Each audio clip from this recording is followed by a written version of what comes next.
지난달 초 대구 서구의 아파트에서 층간소음을 이유로 주민을 흉기로 살해한 사건. 이 사건의 피해가 중 모델을 풀기 위해 소음 측정을 하고 피의자에게 집안까지 보여줬지만 참고를 피하지 못한 것으로 드러났습니다. 유족 측은 20대 살인범 A씨에게 소음의 원인이 자신들의 집이 아니라 여러 차례 설명했고 끝에 범행을 저질렀다며 엄벌을 촉구하고 나섰습니다. 층간소음 살해 피해자 B씨의 30대 딸은 최근 한 언론 매체와 인터뷰에서 이사 첫날부터 A씨로부터 소음 때문에 시끄럽다는 항의를 받았다고 설명했습니다. 유족 측은 거실에 소음 방지 매트를 깔고 실내화를 신고 생활했지만 시간이 지날수록 A씨의 항의는 더 심해졌습니다. A씨는 심지어 윗집에 마우스 클릭 소리가 크다고 지적했는데 정작 B씨의 집엔 컴퓨터가 없었습니다. 집 내부를 보여줬는데도 A씨의 공격적인 항의가 계속되자 두려움을 느낀 B씨 가족은 지난해 5월 경찰에 신고해 소음을 측정했습니다. 측정 결과 B씨 집에서 나는 소음이 아니었고 아파트 관리사무소까지 나서 아파트 배관에서 발생하는 소음이라고 판단했지만 A씨는 의심을 거두지 않았습니다. 아래층과 끝없는 충돌로 B씨 가족은 결국 이사까지 고민했는데 이사가 결정되기 전 끝내 A씨의 범행에 당하고 말았습니다. 가족들의 삶은 산산조각 났습니다. B씨의 아내와 딸은 사건 이후 아파트에서 나와 외부 범죄 피해자 지원센터에서 거주하고 있습니다. 유족 측은 아래층의 홈캠까지 보여주겠다고 했지만 믿지 않았다며 인터넷 댓글 등 일각에서 제기되는 층간소음 가해자란 2차 가해성 주장은 상처가 더 크다고 토로했습니다. 유족 측은 A씨에 대한 엄벌을 요구하는 선언서 5,500여 장을 법원에 제출할 예정입니다. 대구 서부경찰서는 지난달 15일 A씨에 대해 살인 혐의를 적용해 검찰에 투소 송치했습니다. SBS 김지훈입니다.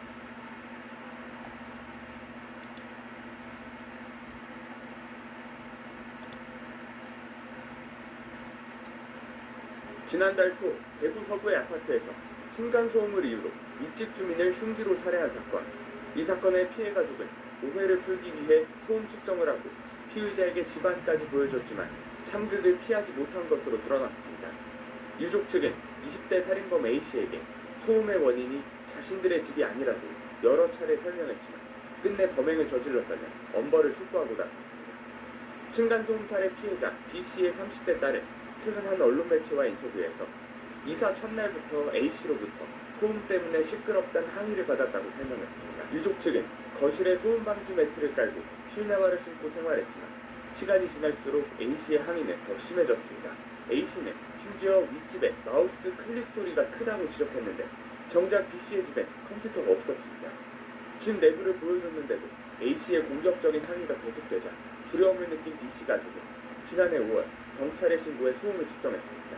측정 결과 B씨 집에서 나는 소음이 아니었고 아파트 관리사무소까지 나서 아파트 배관에서 발생하는 소음이라고 판단했지만 A씨는 의심을 거두지 않았습니다. 아래층과 끝없는 충돌로 B씨 가족은 결국 이사까지 고민했는데 이사가 결정되기 전 끝내 A씨의 범행에 당하고 말았습니다. 가족들의 삶은 산산조각 났습니다. B씨의 아내와 딸은 사건 이후 아파트에서 나와 외부 범죄 피해자 지원센터에서 거주하고 있습니다. 유족 측은 아래층의 홈캠까지 보여주겠다고 했지만 믿지 않았다며 인터넷 댓글 등 일각에서 제기되는 층간소음 가해자란 2차 가해성 주장에 상처가 더 크다고 토로했습니다. 유족 측은 A씨에 대한 엄벌을 요구하는 탄원서 5,500여 장을 법원에 제출할 예정입니다. 대구 서부경찰서는 지난달 15일 A씨에 대해 살인 혐의를 적용해 검찰에 구속 송치했습니다. SBS 김지훈입니다. 충남 천안에서 층간소음을 이유로 윗집 이웃을 잔혹하게 살해한 47살 양민준이 살인 및 특수재물 손괴 혐의로 오늘 구속 송치되는 도중 취재진을 향해 한 발언이 공분을 사고 있습니다. 양민준은 기자들에게 유치장 안에 있으면서 지금까지도 이런 일이 나한테 왜 일어났는지 알 수 없다고 말하며 기자들이 많이 몰려와 질문하고 촬영을 하는 것이 꿈만 같다고 했습니다. 양민준은 계획 범행이냐는 질문에 아니다라고 답하면서 자기가 층간소음 때문에 범행을 저질렀다고 거듭 강조했습니다. 그는 층간소음은 아파트에 사는 분들은 누구나 공감하는 부분일 텐데 국가적 차원에서 개선과 보완이 필요한 부분이라고 생각한다고 했습니다. 그러면서 이런 참혹한 일은 또다시 일어나지 않았으면 한다고 덧붙였습니다. 양민준은 지난 4일 낮 2시 30분쯤 자신이 살던 천안 서북구 한 아파트 윗집에 올라가 70대 이웃 주민 A씨에게 흉기를 휘둘러 살해한 혐의를 받고 있습니다. 당시 흉기에 찔린 A씨는 아파트 관리사무소로 몸을 피했고 관리사무소 문을 안에서 잠갔습니다. 하지만 양민주는 자신의 승용차에 올라타 관리사무소로 돌진해 문을 부순 뒤 A씨에게 또 흉기를 휘두른 걸로 조사됐습니다. 충남경찰청은 지난 11일 신상정보 공개심의위원회를 열고 양씨에 대한 신상정보 공개 결정을 내렸습니다. 범행의 잔인성과 피해의 중대성, 피해자 유족의 의견 등이 모두 고려됐습니다. 양민주는 신상정보 공개에 별도의 이의를 제기하지 않았습니다. SBS 김민정입니다. 지난달 9일 서울 송파구의 한 빌라, 한 남성이 느릿한 걸음으로 계단을 오르더니 남의 집 문에 귀를 대고 소리를 엿듣습니다. 그리고 몇 시간 뒤 한 손에 흉기를 든 채 문 앞을 서성이다 그대로 내려갑니다. 너무 무서웠었어요. 그 칼이 있는 걸 보고 나서는 온몸이 부르부르 떨리고 약간 이게 막 진정이 안 되고. 지난해 8월 이사 온 제보자는 아래층 주민과 1년 넘게 층간소음 문제로 갈등을 겪어왔습니다. 처음에는 항의 쪽지로 시작됐지만 나중에는 살해 협박으로까지 이어지자 결국 CCTV를 설치했는데 카메라에 섬뜩한 장면이 찍힌 것입니다. 24년 제가 8월에 이사를 왔었는데 한 두세 달쯤 지나서부터 계속 층간소음 때문에 시끄럽다는 그 항의 계속해서 가만히 앉아있을 때도 잠을 잘 때도 심지어 집에 아무도 없을 때도 시끄럽다며 벽을 치는 일이 반복됐다고 제보자는 주장합니다. 시끄럽다고 벽을 이렇게 퉁퉁퉁 하면서 막 엄청 세게 치거든요. 빌라 전체에 소음으로. 드르륵 소리가 나면 거의 그냥 반사적으로 벽을 치세요. 소음의 원인이 제보자가 아닐 때에도 윗집이라는 이유만으로 협박은 계속됐습니다. 그날도 이제 잠잘 때 돼서 한 4차례 정도 벽을 계속 치길래 제가 경찰에 신고를 했고 그 경찰이 구두주의를 주고 돌아가자마자 바로 올라와서 협박을 해놨고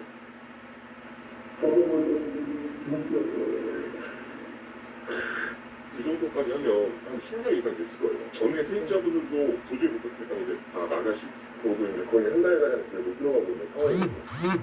제보자는 모아둔 CCTV 영상 등을 증거로 경찰에 신고했습니다. 현재 아랫집 주민에게는 100m 접근 금지와 전자장치 부착 명령 등 잠정 조치가 내려졌습니다. 이게 좀 빨리 해결이 돼서 최종 판결이 나서 좀 일상생활로 돌아갔으면 하는 게 제 바람입니다.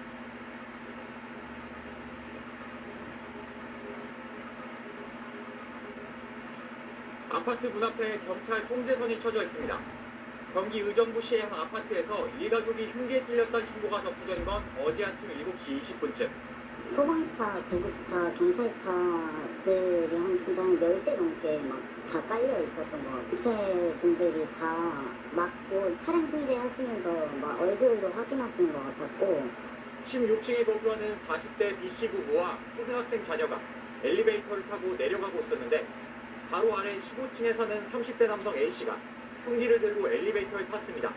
남성은 이곳 엘리베이터 안에서 40대 부부를 향해 흉기를 휘둘렀습니다. 엘리베이터는 중간에 멈췄고 피해자들은 이웃에 급히 도움을 요청했습니다. 그냥 소리 지르는 소리만 났다고 들렸다고만 했었어요. 엘리베이터랑 계단실에 좀 피가 보였다고. 이웃의 도움으로 몸을 피한 B씨 가족은 병원으로 옮겨졌고 생명엔 지장이 없는 걸로 전해졌습니다. A씨는 자신의 집에서 숨진 채 발견됐습니다. 경찰은 A씨와 B씨 가족이 층간소음 문제로 몇 달 전부터 갈등을 빚어왔다는 주변 진술을 확보했습니다. 하지만 층간소음 민원이나 신고 접수는 없었던 걸로 파악됐습니다. 경찰은 A씨에 대한 규범을 의뢰하고 정확한 범행 동기 등을 조사하고 있습니다. SBS 박지현입니다.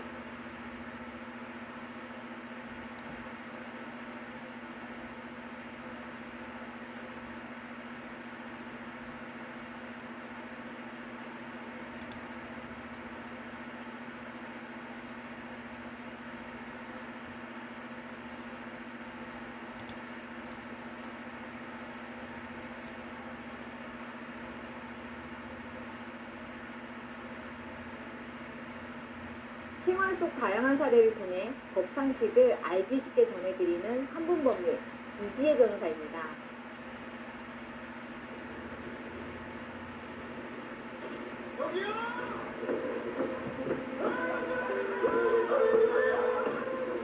들려요? 아무리 말해도 조심해주지 않으니 나를 미치게 해서 죽이려는 게 틀림없습니다. 층간소음, 우리 생활 속에서 쉽게 경험할 수 있지만 해결하기는 매우 까다로운 문제 중 하나입니다. 최근에는 이웃 간 다툼을 넘어 범죄로 이어지는 사례가 늘어나고 있습니다. 먼저 층간소음 해결의 첫 단계는 아파트 관리사무소에 알리는 것입니다. 관리 주체는 해당 입주자에게 층간소음 발생을 중단하거나 소음 차단 조치를 권고하도록 요청할 수 있습니다. 그러나 이렇게 해도 해결되지 않을 경우 공동주택관리분쟁조정위원회나 환경분쟁조정위원회에 조정을 신청할 수 있습니다. 하지만 조정이 성립되지 않으면 강제할 수 있는 방법이 없어 한계는 있습니다. 최종적으로는 정신적 손해를 금전적으로 보상받기 위해 위자료 청구 소송을 해야 합니다. 소송을 진행할 때는 한국환경공단 등 전문 기관을 통해 층간소음을 측정하는 것이 가장 객관적인 증거가 됩니다. 또한 경찰 신고 내역, 관리사무소 민원 제기 기록, 불면증이나 스트레스성 신경질환 진단서 등도 보조 증거로 활용할 수 있습니다. 최근 층간소음 피해와 관련해서 의미 있는 판결이 나왔습니다. 윗집이 1년 가까이 쿵쿵, 탁탁 하는 충격음을 반복적으로 발생시켜 아랫집 주민 4명이 각각 1,000만 원의 손해배상을 청구한 사건이었습니다. 법원은 한국환경공단 소음 측정 결과를 근거로 윗집이 발생시킨 소음이 법령 기준을 초과했고 특히 야간과 새벽 시간대에 자주 발생했음을 확인했습니다. 또 다른 이웃들도 피해를 호소했던 점을 종합해 일반적으로 참기 어려운 수인 한도를 넘어 정신적 손해를 배상할 책임이 있다고 판단했습니다. 수인 한도는 환경권의 침해나 공해, 소음이 발생하여 타인에게 생활의 방해와 해를 끼칠 때 피해 정도가 서로 참을 수 있는 한도를 뜻합니다. 사회 통념상 수인 한도를 넘었는지 여부는 피해의 정도, 건물의 구조 및 용도, 피해 이익의 성질, 그에 대한 사회적 평가, 지역성 등 모든 사정을 종합적으로 고려해 판단하는데 해당 사안은 소음의 정도, 발생 시간대, 종류 및 소음이 지속된 기간, 소음으로 인한 정신적 고통의 정도 등을 종합적으로 고려해 위자료를 각 300만 원으로 정했습니다. 이전에는 층간소음으로 인해 위자료가 인정되더라도 50만 원, 정말 많게는 100만 원 정도에 불과했지만 이제는 상당한 액수인 300만 원이 인정되면서 층간소음 피해를 실질적으로 배상받을 수 있게 되었습니다. 층간소음 갈등 해결에 새로운 기준을 제시한 결정이지만 무엇보다 이웃 간의 배려와 대화가 먼저라는 점도 잊지 않아야 하겠습니다. 3분 법률이었습니다. 경기 의정부시의 한 아파트 엘리베이터에서 흉기 난동 사건이 벌어져 일가족 3명이 다쳤습니다. 가해자는 아래층 주민이었는데 그 사건 이후 자택에서 숨진 채 발견됐습니다. 경찰은 층간소음 갈등이 있었는지 등을 살펴보고 있습니다. 배지연 기자입니다. 아파트 1층에 멈춰있는 엘리베이터. 내부엔 미처 지우지 못한 혈흔이 보입니다. 오늘 오전 7시 반쯤 이 엘리베이터 안에서 아파트 15층에 사는 30대 남성이 흉기를 휘둘렀습니다. 피해자는 바로 위층에 살던 일가족, 40대 부부와 초등학생 딸이었습니다. 대교안에서 사고가 났으니 집에 대기하고 있고 나가지 말고. 학교 수련회에 딸을 바래다 주던 부부는 중상을 입었는데 생명에 지장은 없는 거로 파악됐습니다. 경찰 조사 결과 피해자 가족이 16층에서 먼저 엘리베이터를 탔고 바로 아래층에서 남성이 탑승해 흉기를 휘두른 거로 파악됐습니다. 엘리베이터 문은 7층에서 열렸고 가족들은 가까스로 도망쳤습니다. 이후 이웃 주민이 피해자를 자신의 집으로 피신시킨 뒤 경찰에 신고했습니다. 피는 저쪽에 있고 바로 열면 그쪽에 남성이 흥건히 있었고. 흉기를 휘두른 남성 역시 엘리베이터에서 내려 자신의 집으로 돌아간 거로 파악됐습니다. 피해자는 피해 일가족이 사는 호실 바로 아래층 거주지에서 숨진 채 발견됐습니다. 경찰은 남성이 스스로 목숨을 끊은 거로 보고 있습니다. 남성은 실직 후 무직 상태로 홀로 지내왔던 거로 알려졌습니다. 경찰은 이상 동기나 이른바 무차별 범행은 아닌 거로 보고 층간소음 갈등이 있었는지 등 정확한 사건 경위를 조사하고 있습니다. KBS 뉴스 배지연입니다. 내 집 마련의 기쁨도 잠시 곧바로 층간소음에 시달리게 되는 현실의 공포. 영하 84제곱미터의 주인공 이야기입니다. 지금 아파트 시끄러운 거 그쪽이라면서요. 내가요? 누가 그래요? 한번 시작되면 끝없는 갈등을 낳고 이웃을 의심하게 만드는 층간소음 문제. 심해지면 무력 충돌로까지 치닫고 각종 흉기 사건으로 이어지기도 합니다.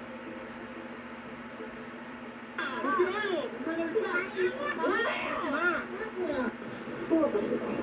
저는 이제 삐명 소리 듣고 특히 일가 친척이 모이는 명절이면 소음은 더 커지고 갈등도 배가 되는데요.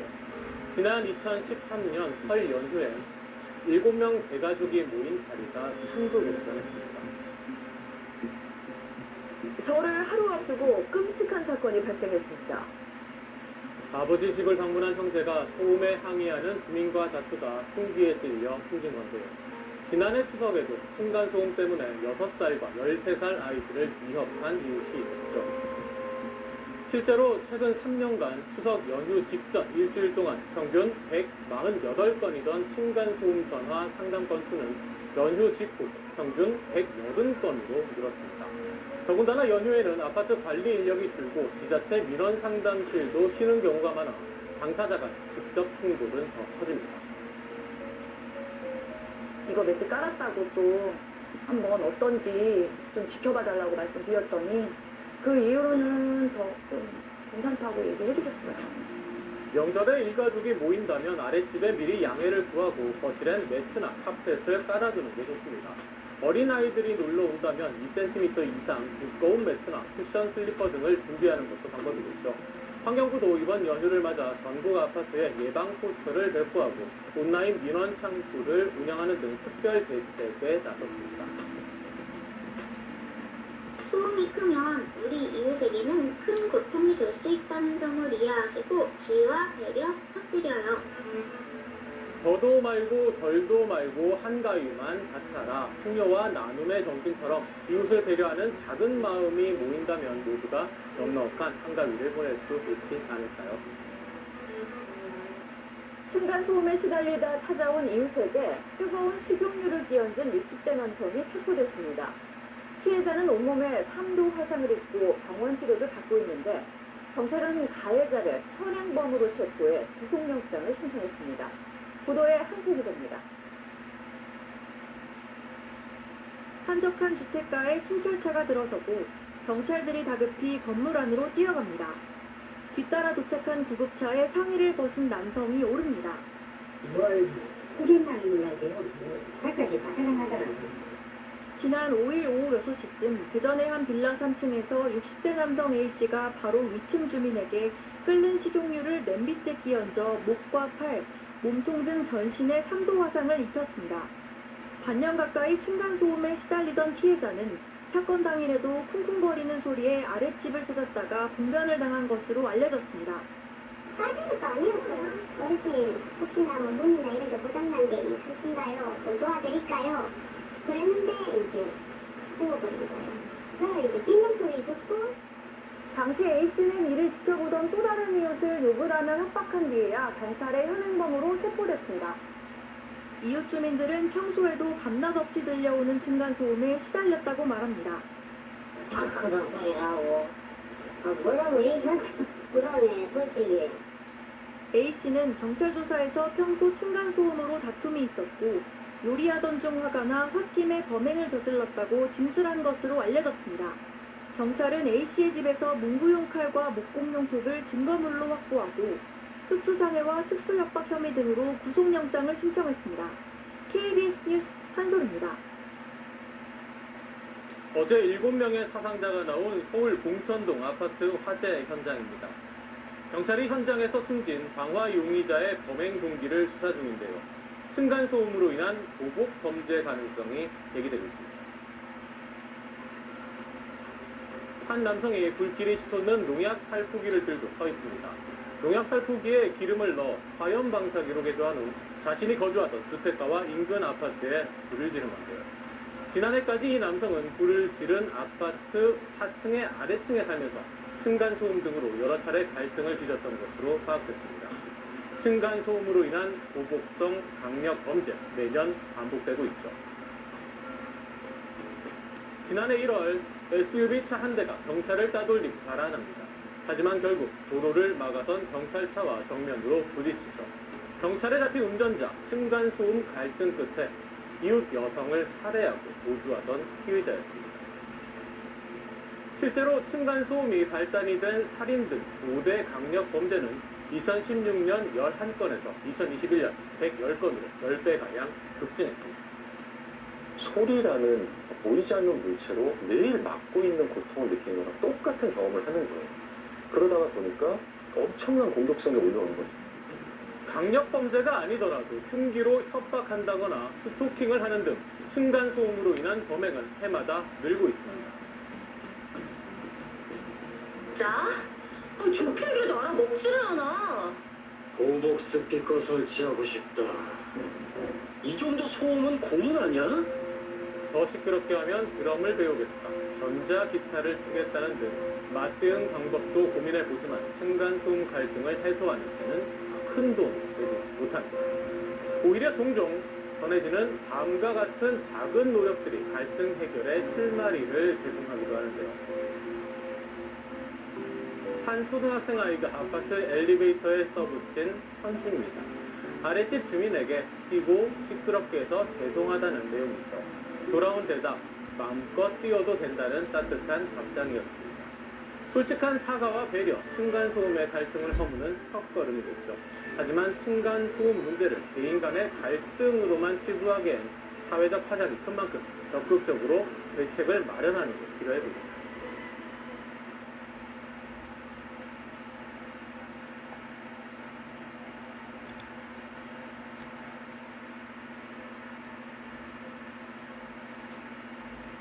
강하게 발달한 태풍이 일본 남쪽 해상으로 북상하면서 우리나라 날씨까지 불안정해지고 있습니다. 밤낮으로 더위가 기승을 부리고 제주도와 남해안에는 비바람이 강해졌는데요. 밤사이 먼 남해상에는 너울성 파도가 높아질 전망입니다. 기상청은 올해 첫 태풍 특보 가능성을 예고했습니다. 정혜윤 기자의 보도입니다. 여름 시작부터 요란한 날씨가 이어지고 있습니다. 영동지방의 첫 열대야에 이어 내륙에서는 33도를 오르내리는 낮더위가 이어지고 있습니다. 평년 기온의 7, 8도 이상 웃도는 한여름 더위입니다. 기상청은 강하게 발달한 태풍이 일본 남쪽 해상으로 이동하고 동풍이 산맥을 넘어 고온 건조한 바람이 서쪽으로 이동하면서 당분간 서울 등 서쪽 지방의 기온을 크게 끌어올리겠다고 밝혔습니다. 2일인 화요일에는 비가 그친 뒤 동풍이 산맥을 넘으며 공기가 더워져 수도권을 중심으로 33도 안팎의 더위가 나타나겠습니다. 반대로 태풍 수증기가 유입되는 제주도와 남해안에는 많은 비가 내릴 것으로 보입니다. 일본 남쪽을 향하는 태풍에서 많은 수증기가 유입되기 때문인데 제주 산간에는 총 강수량이 120mm 이상, 남해안에는 80mm 이상에 달하고 일부 지역에는 시간당 30mm 안팎의 강한 비가 내릴 것으로 예상됩니다. 특히 먼 남해상에는 너울성 파도가 높게 일면서 태풍 특보가 내려질 가능성이 있습니다. 태풍의 영향을 받는다 안 받는다라는 기준은 태풍 특보가 발표되냐 안 되냐와 같은 내용입니다. 만약에 태풍 특보가 발표될 경우 이번 장미 우리나라에 영향을 준 올해 첫 태풍으로 기록될 가능성이 높습니다. 올여름 첫 태풍 특보가 내려진다면 이번 태풍은 우리나라로 입상하진 않지만 역대 우리나라에 영향을 준 태풍 가운데 세 번째로 빠른 태풍으로 기록됩니다. YTN 정혜윤입니다.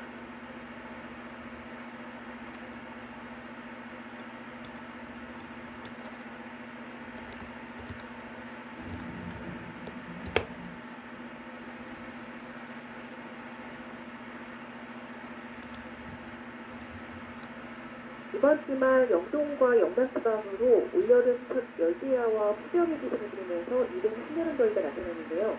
이번 주는 바람 방향이 동풍으로 바뀌면서 산맥을 넘은 고온 건조한 바람이 점차 서쪽 지방의 기온을 크게 끌어올릴 전망입니다.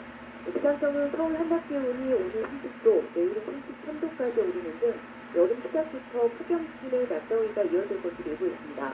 밤사이 기온도 열대야는 아니지만 20도를 웃돌 것으로 보여서 평년보다도 5도 이상 높아지겠습니다.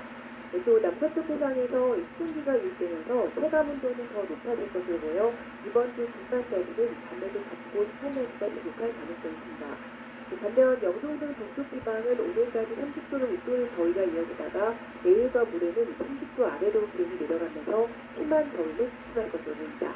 유코 태풍 장미는 현재 일본 오키나와 남서쪽 해상에서 강도 3의 강한 세력을 유지한 채 일본 남동쪽 해상을 향해서 북상 중입니다. 앞으로 태풍은 동해상으로 빠져나갈 것으로 보이기 때문에 우리나라에 직접적인 영향은 없겠습니다. 다만 태풍의 앞자리에서 만들어진 기후과 많은 수증기 영향으로 오늘과 내일 사이 제주도와 남해안에는 많은 비가 내리고 있는데요. 제주 상간에 최고 150mm 이상, 남해안에는 80mm 이상의 비가 오겠고 일부 지역에는 시간당 30mm 안팎의 강한비가 예상됩니다. 이에 따라 제주도와 남해안에 호우특보가 내려지거나 남해안 지역으로는 남해상으로는 풍랑특보가 내려질 수 있어서 주의가 필요합니다. 또 태풍이 북상해서 일본 남쪽으로 이동하는 동안 동풍이 유입되면서 서쪽 내륙은 300을 넘은 건조한 바람이 영향을 줄 것으로 보여 더위에 대한 지속적인 대비도 필요합니다. 지금까지 과학기상청에서 YTN 정혜은입니다.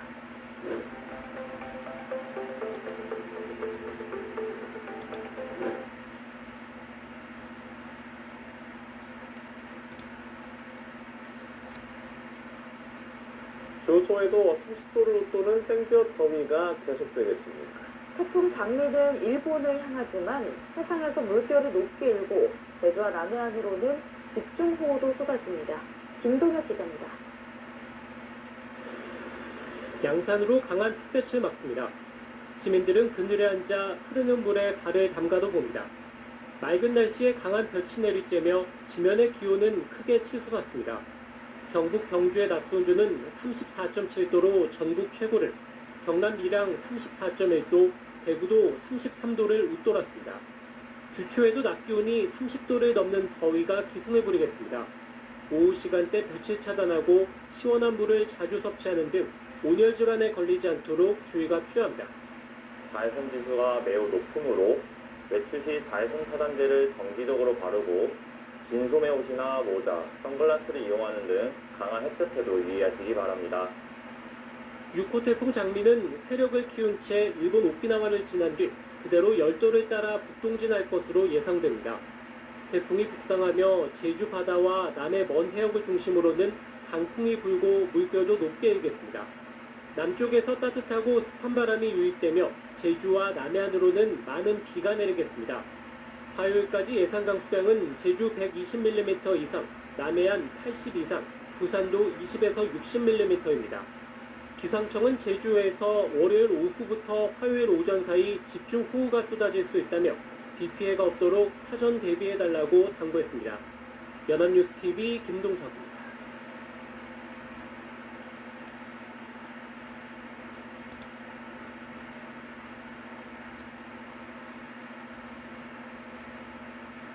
유코 태풍 장미가 북상하며 제주와 남해안으로는 내일 오전까지 집중호우가 쏟아지겠습니다.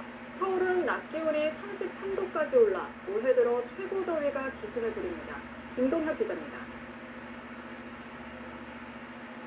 거대한 구름 무리가 반시계 방향으로 회전하며 북상합니다. 6호 태풍 장미입니다. 태풍은 일본 오키나와를 지난 뒤 일본 열도 남단을 따라 계속해서 북상할 것으로 예상됩니다. 뜨거운 바다를 지나며 세력을 더 키우겠고 일본 도쿄에 근접할 때까지도 강도 2의 위력을 유지하겠습니다. 태풍이 북상하며 우리나라 남쪽으로는 고온다습한 수증기가 유입되겠습니다. 제주와 남해안은 오전까지 집중호우가 쏟아지겠습니다. 이일 오전 사이 제주도와 남해안을 중심으로 강한 비가 예상됩니다. 특히 시간당 20에서 30mm의 강한 비가 내릴 수 있어 주의가 필요합니다. 해상에서는 강풍과 함께 물결이 최고 6m까지 매우 높게 일겠습니다. 많은 양의 바닷물이 해안가로 밀려오기도 해 남해안과 제주 해안에서는 백사장 접근을 자제합니다. 태풍과 거리가 멀리 떨어진 수도권으로는 뜨거운 바람이 불어듭니다. 서울은 낮 기온이 33도 안팎으로 올라 올해 들어 날이 가장 덥겠습니다. 기상청은 당분간도 지역에 따라 30도를 웃도는 초여름 더위가 이어질 것으로 내다봤습니다. 연합뉴스TV 김동혁입니다.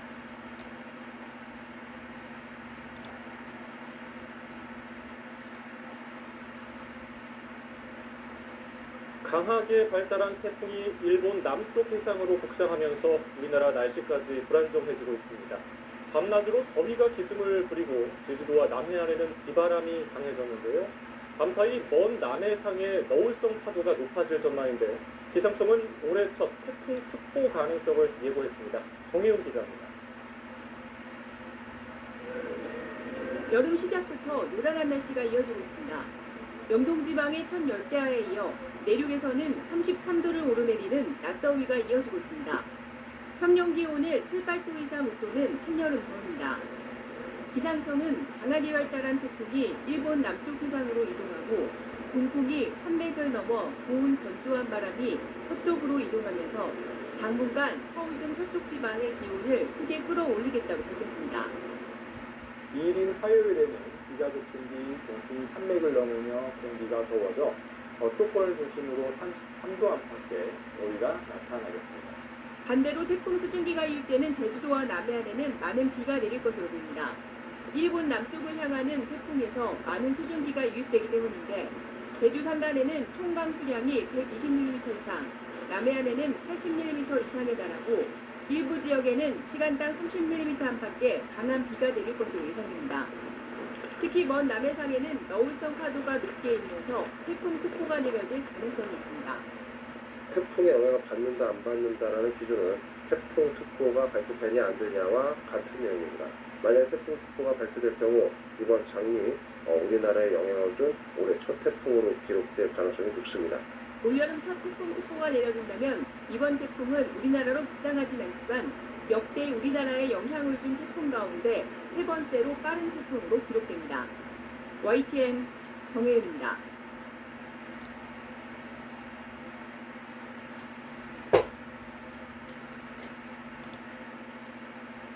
벌써 태풍 소식도 들려옵니다. 6호 태풍 장미가 일본으로 향하면서 국내에도 영향을 주겠습니다. 서쪽 지역은 더 뜨거워지겠고 제주와 남해안에는 강한 비바람이 예상됩니다. 신방실 기상전문기자입니다. 6호 태풍 장미는 일본 오키나와 부근까지 북상했습니다.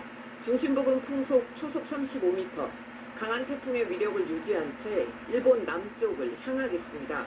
태풍 경로에선 비껴나겠지만 남쪽에서 비구름이 밀려들고 있습니다. 호우특보가 내려진 제주도는 최대 120mm 이상 많은 비가 오겠고 전남과 경남에도 20에서 최대 80mm의 비가 예상됩니다. 태풍과 고기압 사이로 밀려온 열대 수증기가 지형을 따라 상승하는 데다 북쪽 건조 공기와 충돌하며 비구름이 강해지고 있기 때문입니다. 태풍이 근접하는 내일 새벽 남해 먼바다엔 올해 첫 태풍특보가 내려질 걸로 예상됩니다. 이 경우 한반도에 영향을 준 태풍으론 관측 이후 세 번째로 빠른 태풍으로 기록될 가능성이 높습니다.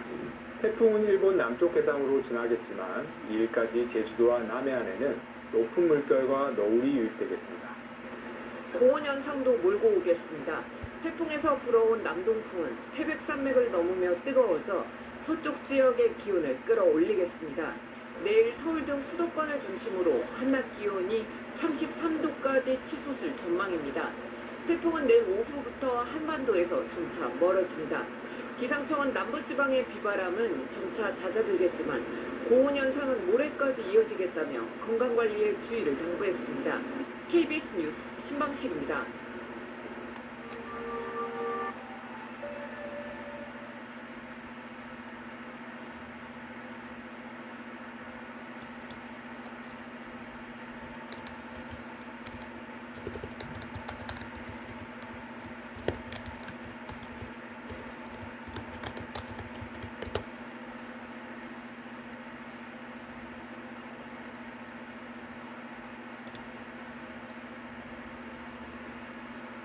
학원과 교차로에서 사설 구급차가 승용차와 충돌하더니 인도를 덮쳤습니다. 이 사고로 길을 걷던 중학생이 목숨을 잃었습니다. 구급차 안에는 환자가 없었는데 차선도 무시하고 급하게 달리다 참변이 벌어졌습니다. 조승현 기자가 취재했습니다. 교차로에 차들이 꿈쩍도 하지 않습니다. 그때 비어있는 끝차선으로 사설 구급차가 나타납니다. 제한속도 시속 60km 구간인데 속도를 줄일 생각이 없는 듯 질주합니다. 그렇게 교차로에 들어서자마자 신호를 무시하고 왼쪽에서 달려오던 승용차 미처 피하지 못하고 충돌해 튕겨나갑니다. 구급차는 인돌 걷던 중학생을 덮치고서야 멈춰섭니다. 학생은 병원으로 옮겨졌지만 숨졌습니다. 사고 하루가 지난 지금 이 학생이 숨진 장소에는 시민들이 가져다 놓은 추모꽃이 하나둘 쌓여가고 있습니다. 사고는 오후 시간대 인근의 학교와 학원이 밀집한 곳에서 발생했습니다. 저희 아이도 맨날 다니는 길이거든요. 저도 맨날 다니는 길이고. 20대 남성이 몰던 구급차는 신호를 기다리던 차들을 피해 직진이 금지된 우회전 전용 차선으로 달렸습니다. 구급차에 환자는 없었습니다. 경찰은 구급차와 승용차 운전자를 교통사고 처리 특례법 위반 혐의로 입건했는데 아직 조사는 이루어지지 않았습니다. 그분들 아직까지 못 끌었죠. 병원에 입원해 있으니까요. 승용차 운전자는 크게 다쳤지만 구급차 운전자는 무릎에 찰과상 정도 입은 걸로 전해집니다. 구급차 업체 측은 당시 전원 요청을 받고 환자를 태우러 가던 중 승용차가 신호를 어겨 사고가 났다는 입장입니다. 경찰은 차량 사고 기록 장치 등을 분석해 정확한 사고 원인을 파악할 계획입니다. JTBC 조승현입니다. JTBC 뉴스룸을 시청해주셔서 고맙습니다. 저희는 저녁 6시 30분 뉴스룸에서 뵙겠습니다.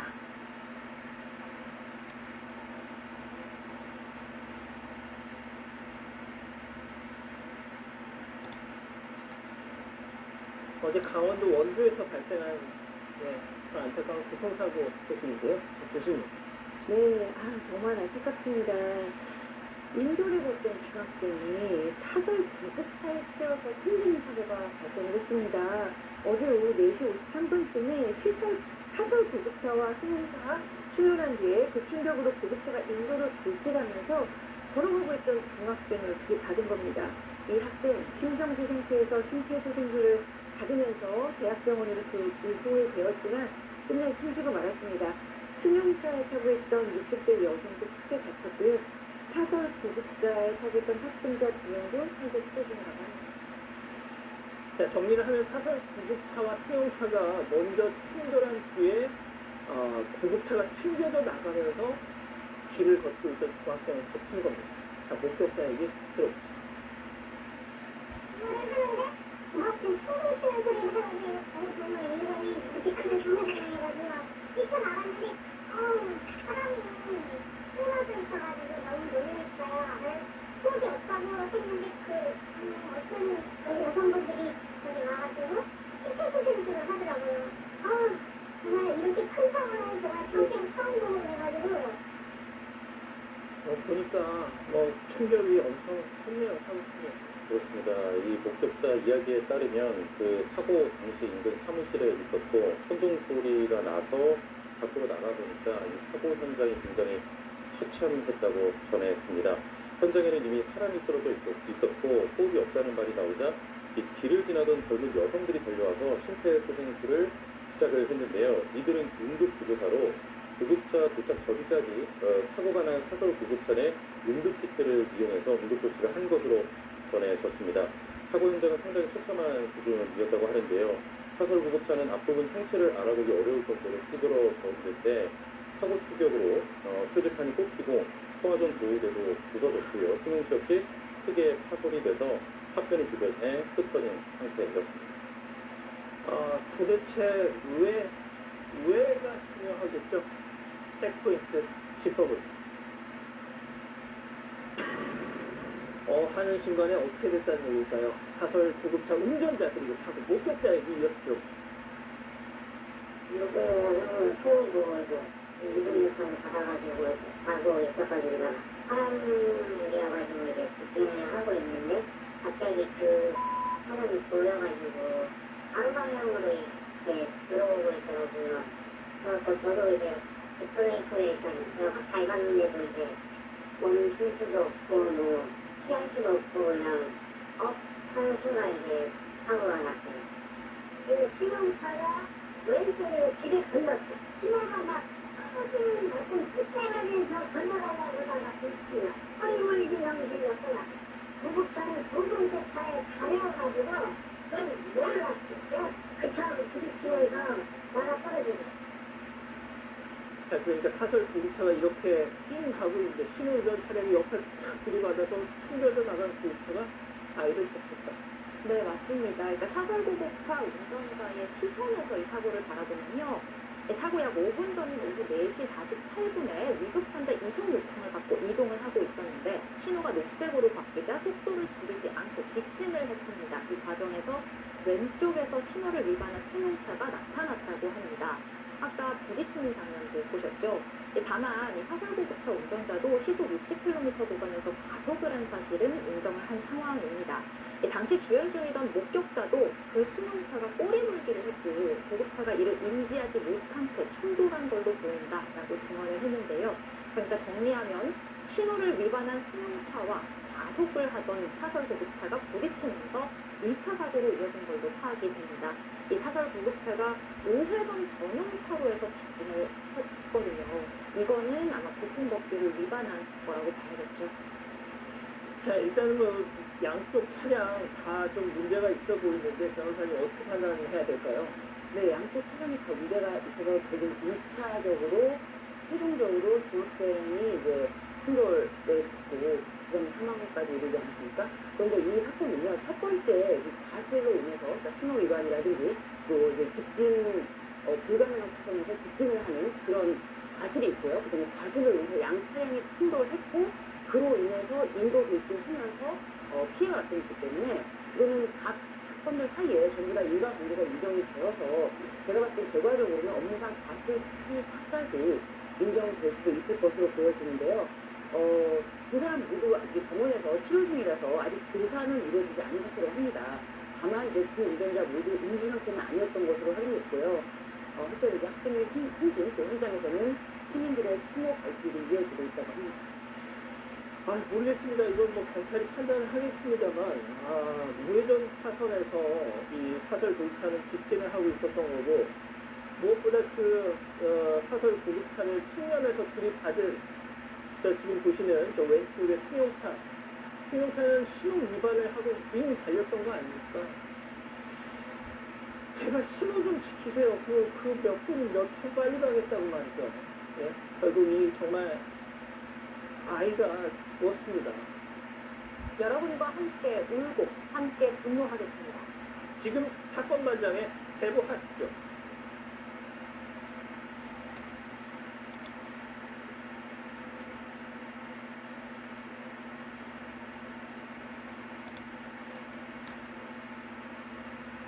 도심 8차선 도로에서 사설 구급차와 승용차가 충돌하는 사고도 있었습니다. 구급차가 인도 쪽으로 튕겨져 나가는데 길을 가던 중학생이 이 차에 치여 숨졌습니다. 김영훈 기자입니다. 사설구급차 한 대가 도로를 벗어나 인도 옆 나무를 들이받았습니다. 앞부분이 형체를 알아보기 힘들 정도로 찌그러졌습니다. 또 다른 쪽에는 승용차 한 대가 가로수에 막혀 멈춰서 있습니다. 이 사고의 충격으로 곳곳에 자동차 파편들이 나뒹굴고 있습니다. 사고가 난 건 어제 오후 5시쯤 강원도 원주시 도심의 왕복 8차선 도로에서 사설구급차와 승용차가 충돌했습니다. 여기에 앰뷸런스가 여기에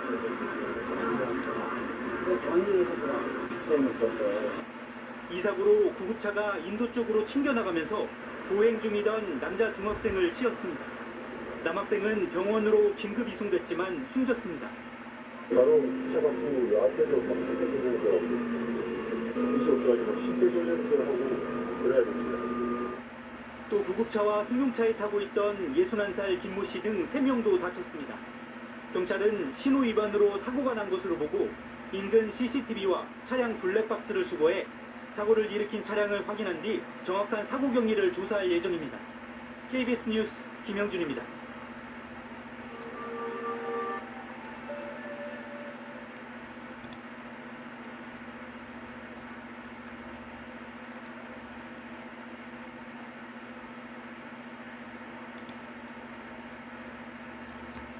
인천의 한 교차로에서 신호를 위반한 사설 구급차를 SUV가 들이받는 사고가 났습니다. 이 사고로 구급차로 이송 중이던 90대 여성이 숨졌습니다. 이재인 기자의 보도입니다. 인천 서구의 한 교차로, 왕복 8차로 도로 중앙에 있는 교통섬 울타리가 갑자기 쓰러집니다. 곧바로 구급차 한 대가 옆으로 넘어지면서 멈춰섭니다. 범퍼가 길게 뜯겨져 나갔습니다. 자전거를 끌고 지나가던 행인이 깜짝 놀라 사고가 난 곳을 바라봅니다. 오늘 낮 12시쯤 인천 서구 청라동의 한 사거리에서 SUV가 사설구급차를 들이받았습니다. 보시는 것처럼 사고 충격으로 울타리가 이렇게 뽑혀나갔고요. 깨진 차량 파편도 그대로 남아있습니다. 경찰 조사 결과 직진 신호를 정상적으로 받고 진행하던 SUV가 신호를 어기고 교차로에 진입하던 사설구급차의 조수석 쪽 측면을 들이받았습니다. 앰버스가 삑삑새로 오더라고. 그 DFW가 나오는 동시에 꽝 받더라고. 그러더니 막 해서 세 바퀴 네 바퀴 돌더라고. 사설구급차를 타고 인천의 한 병원에서 요양원으로 이송되던 90대 여성 환자가 심정지 상태로 병원으로 옮겨졌지만 숨졌습니다. 또 숨진 여성의 보호자와 구급대원 등 6명이 경상을 입었습니다. 어르신 꺼내 냈는데 통장 소생술을 했는데도 의식이 없으니까 흉모 보는 것 같은 느낌이 나잖아요. 진짜 눈물이 나더라고요. 사설구급차는 긴급자동차에 해당돼 긴급운행 중에는 신호위반, 중앙선 침범을 허용한 도로교통법 특례조항을 적용받을 수 있습니다. 다만 실제 응급환자 이송 중이었는지 신호를 위반할 정도로 긴급한 상황이었는지 따져봐야 합니다. 경찰은 블랙박스 영상 등을 토대로 긴급운행 요건에 해당하는지 조사하고 있습니다. MBC 뉴스 이재인입니다.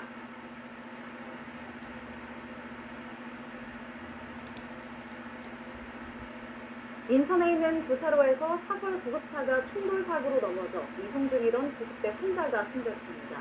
경찰은 구급차가 신호를 위반해 사고가 난 것으로 보고 20대 운전자를 입건해 조사하고 있습니다. 사건 사고 소식 조경원 기자가 정리했습니다. 아파트 단지 앞 대로 한가운데 구급차 한 대가 옆으로 쓰러졌습니다. 시민들이 달려와 구급차 안에 있는 사람들을 꺼내려고 안간힘을 씁니다. 인천 청라동에 있는 사거리에서 SUV가 사설 구급차를 들이받았습니다.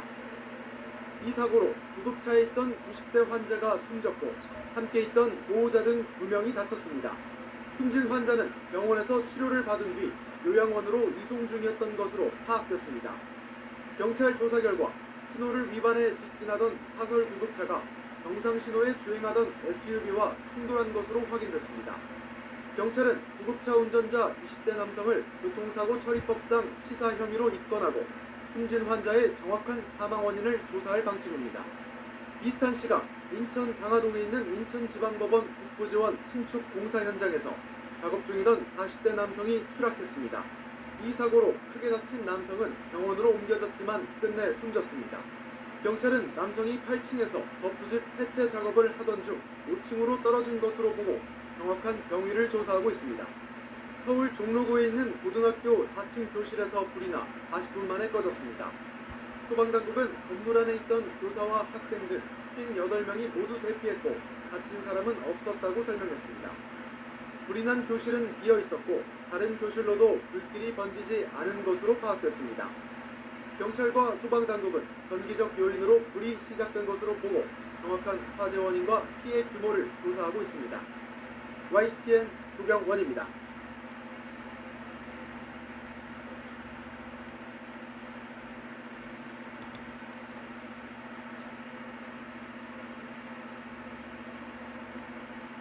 최근 경남 창원에서 승용차가 빗길에 미끄러져 주차된 버스를 들이받으면서 차에 타고 있던 20대 대학생 3명이 모두 숨지는 안타까운 사고가 있었습니다. 빗길 교통사고는 마른 도로보다 치사율이 훨씬 높아 각별한 주의가 필요한데 여름철 빗길 안전운전 요령을 이명준 기자가 전해드립니다. 검은색 승용차가 종이장처럼 구겨졌습니다. 원래 모습은 온데간데 없어 형체를 알아보기가 힘들 정도입니다. 지난 27일 새벽 경남 창원시 도로를 달리던 승용차가 갓길에 주차된 대형 버스를 들이받았습니다. 차에는 20대 대학생 3명이 타고 있었는데 모두 숨졌습니다. 사고 전날 저녁부터 사고가 날 당시까지 창원에 30mm가 넘는 비가 내려 도로가 젖어 있었습니다. 버스 블랙박스 등을 분석한 경찰은 차량이 빗길에 미끄러지며 사고가 난 것으로 추정하고 있습니다. 이처럼 비가 오거나 비 온 뒤에 도로가 젖어 있어 수납 현상을 조심해야 합니다. 빗길 제동거리는 마른 길의 최대 1.8배. 비가 오는 날 교통사고는 맑은 날 교통사고보다 치사율이 1.3배 높을 정도로 위험합니다. 제한속도의 20%를 감속해 운전하고 차간 거리를 확보하는 방법 등으로 빗길 교통사고를 예방할 수 있습니다. 여기에 도로에 물이 고이지 않도록 배수 관리 등도 뒷받침돼야 합니다. 차선 같은 경우는 이제 반사이도가 높은 이제 차선을 설치를 해주는 게 이제 중요하고요. 도로 옆에 있는 배수구가 있는데 거기서 이제 물들이 잘 빠져나갈 수 있도록 배수구들을 철저히 관리해 주는 것이 중요하다고 보겠습니다. 빗길 교통사고는 비가 많이 오는 6월에서 8월에 집중되는데 특히 올여름 강수량은 평년보다 많을 것으로 예보된 상황. 빗길에선 베테랑 운전자도 첨단 안전장치도 미끄러지는 차를 멈춰 세우기 어렵습니다. 지금 빗길 위를 달리는 내 차의 속도와 앞차의 거리가 적정한지 한 번 더 점검할 때입니다. YTN 김영수입니다.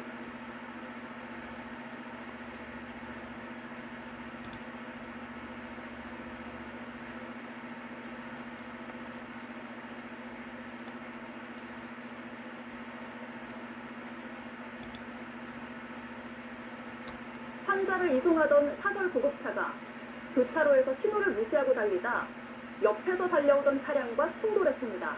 이 사고로 구급차에 타고 있던 환자 1명이 숨지고 모두 6명이 다쳤습니다. 경찰은 구급차가 신호를 무시할 정도로 위급한 상황이었는지 조사하고 있습니다. 박호연 기자가 보도합니다. 인도에 세워진 펜스가 박살나더니 차 한 대가 나뒹 겁니다. 구급대원과 근처에 있던 시민들이 차에서 탑승자를 꺼내고 심폐소생술을 합니다.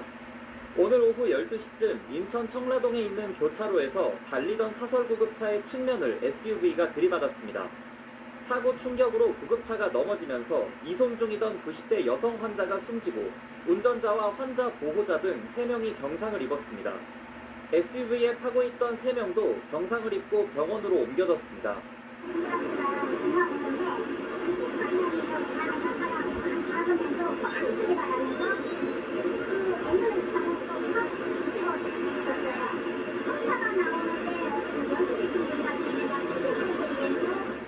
구급차는 환자를 태우고 인천의 한 병원에서 요양원으로 이동하던 중에 교차로에서 신호를 위반한 것으로 조사됐습니다. 현행 도로교통법상 구급차는 응급 환자를 이송하는 등 긴급한 사유가 있는 경우에만 정지 신호를 무시할 수 있습니다. 경찰은 구급차가 이 같은 상황에 해당했는지를 확인하는 등 구체적인 사고 경위를 조사하고 있습니다. JTBC 박호연입니다. JTBC 뉴스룸을 시청해주셔서 고맙습니다. 저희는 저녁 6시 30분 뉴스룸에서 뵙겠습니다.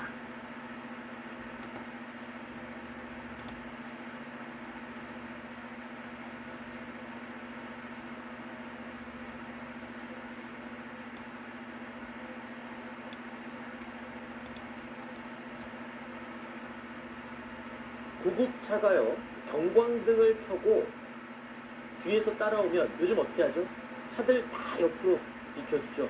모세의 기적이다 라고 해외에서는 놀랄만한 그런 장면이기도 합니다. 특히 우리나라에서만 벌어지는 그런 놀라운 시민의식 때문에 볼 수 있는 장면이죠.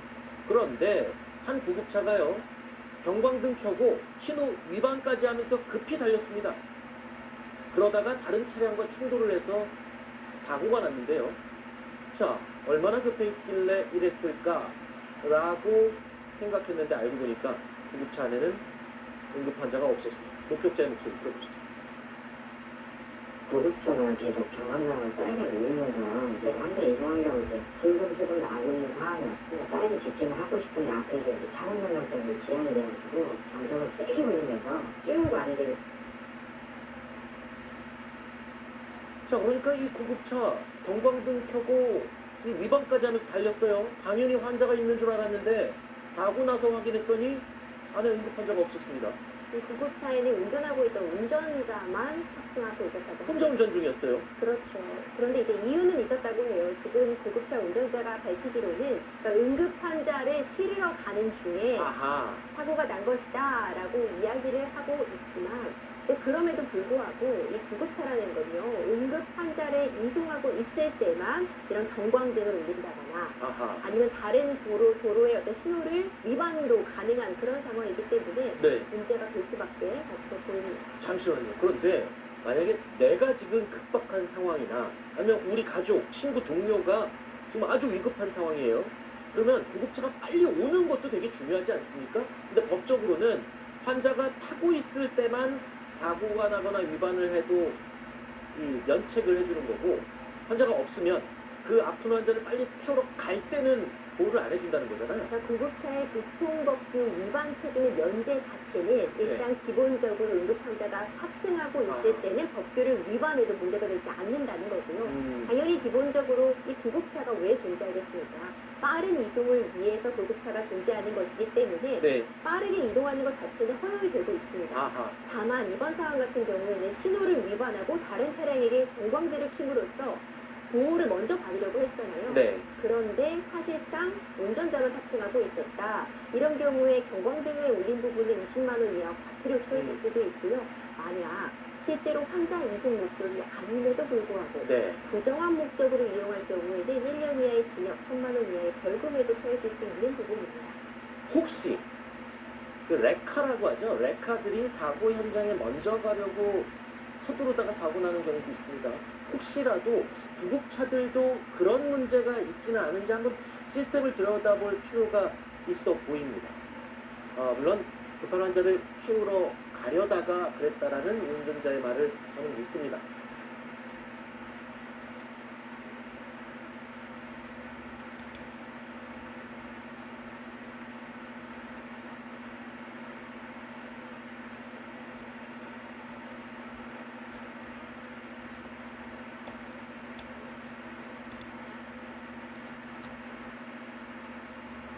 환자를 이송하던 사설 구급차가 교차로에서 신호를 무시하고 달리다 옆에서 달려오던 차량과 충돌했습니다. 이 사고로 구급차에 타고 있던 환자 1명이 숨지고 모두 6명이 다쳤습니다.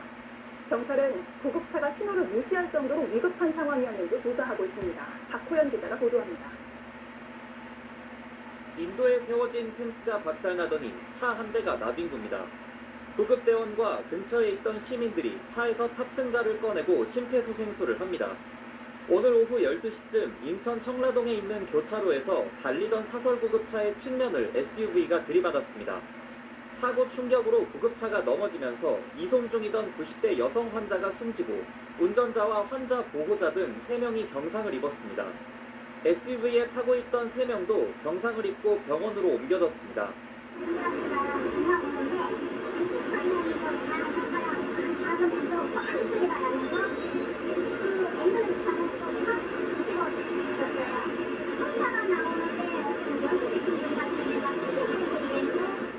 구급차는 환자를 태우고 인천의 한 병원에서 요양원으로 이동하던 중에 교차로에서 신호를 위반한 것으로 조사됐습니다. 현행 도로교통법상 구급차는 응급 환자를 이송하는 등 긴급한 사유가 있는 경우에만 정지 신호를 무시할 수 있습니다. 경찰은 구급차가 이 같은 상황에 해당했는지를 확인하는 등 구체적인 사고 경위를 조사하고 있습니다. JTBC 박호연입니다. JTBC 뉴스룸을 시청해주셔서 고맙습니다. 저희는 저녁 6시 30분 뉴스룸에서 뵙겠습니다.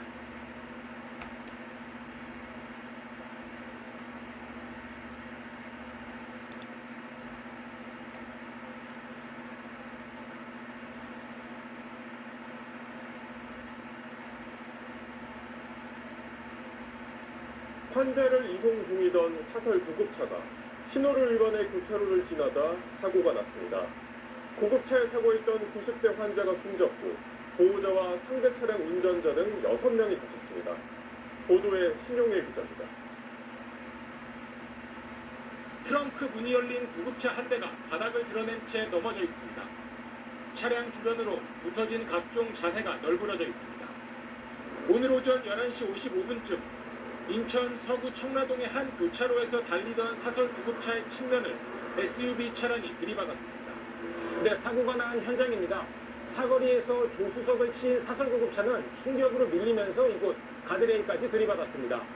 멤버스가 오다 보니까 한 신경쓰도 봐줘. 아우, 저 빨간 불에 건너가라 그러더니 순간에 빵 하고 사고 나다가 환자분 상태에서는 막 이거 누르고 있어가지고. 이 사고로 구급차로 이송 중이던 90대 여성 A씨가 심정지 상태로 병원으로 옮겨졌지만 끝내 숨졌습니다. 구급차 운전자와 탑승대원, 상대 차량 탑승자 등 6명이 다쳐 병원 치료를 받고 있습니다. 사고가 난 구급차는 사이렌을 울리며 신호를 위반하면서 교차로를 지나려다 정상 신호를 받고 주행 중이던 SUV와 충돌한 걸로 조사됐습니다. 사설 구급차는 인천의 한 병원에서 인근 요양원으로 향하던 중이었습니다. 경찰은 구급차 운전자를 상대로 구체적인 사고 경위를 조사할 계획입니다. 사설 구급차의 경우 신호 위반을 허용한 도로교통법 특례 조항을 적용할 수 있는 만큼 블랙박스 영상 등을 토대로 신호 위반을 해야 할 정도로 긴급한 상황이었는지 등을 확인해 구급차 운전자에 대한 입건 여부를 결정한다는 방침입니다. SBS 신용일입니다. 안녕하세요. SBS 사공현관입니다. 더 많은 기사와 라이브 이벤트까지 받아보시려면 오른쪽에 보이는 구독 버튼 꾹 눌러주시면 됩니다. 고맙습니다.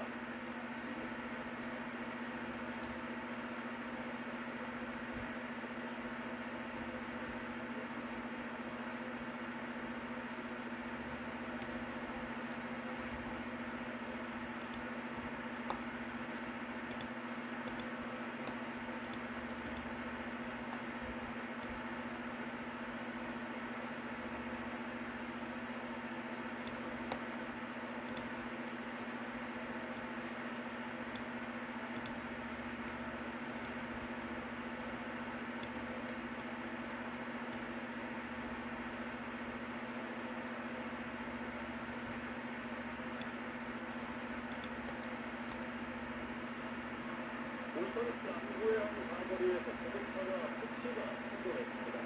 이 사고로 구급차를 타고 있던 70대 환자와 보호자 등 6명이 다쳐 병원으로 진료됐습니다.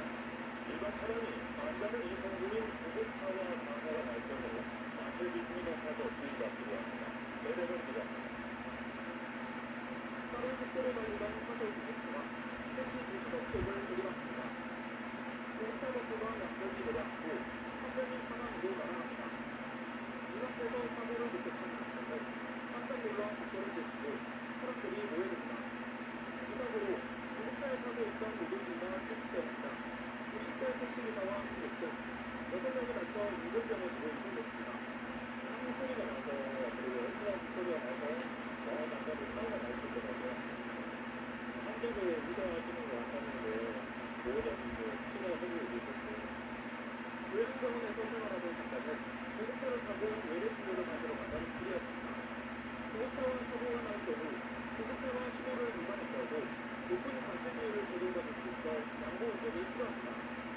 운행학도법등이 지난해 5월 교차로에서 녹색신호에 직진하는 차와 긴급 상황으로 적색신호에 직진하는 구급차가 부딪힐 경우 구급차 40, 일반차 60이라는 과실비율 기준을 제시했기 때문입니다.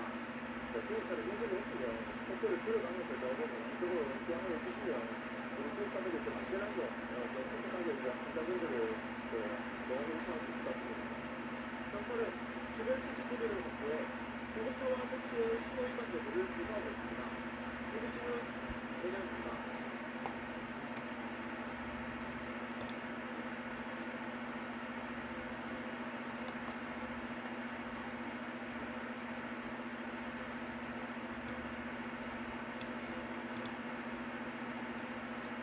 트렁크가 활짝 열린 구급차가 도로 위에 쓰러져 있습니다. 부서진 철제 난간 구조물과 구급 이송 장비도 널브러져 있습니다. 오늘 오전 11시 55분쯤 인천 서구 청라동 한 교차로에서 사설 구급차와 SUV가 부딪히는 사고가 났습니다. 이 사고로 이송 중이던 환자가 숨졌고 보호자와 운전자 등 6명이 다쳐 병원으로 옮겨져 치료를 받고 있습니다.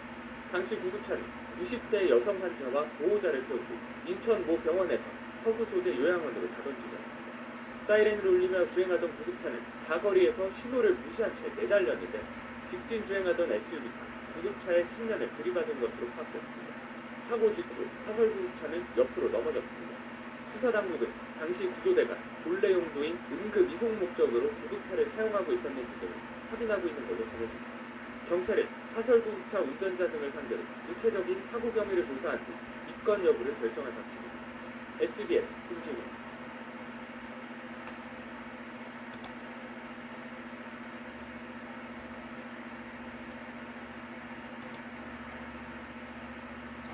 오늘 오전 11시 55분쯤 인천 청라동에 있는 사거리에서 승용차가 사설 구급차를 들이받았습니다. 이 사고로 사설 구급차가 옆으로 쓰러졌고 구급차로 이송 중이던 90대 여성이 숨졌습니다. 이 환자는 병원에서 치료를 받고 요양원으로 이송 중이었던 것으로 확인됐습니다. 경찰 조사 결과 사설 구급차가 신호를 위반해 직진하다가 정상 신호에 주행하던 승용차와 사고가 난 것으로 파악됐습니다.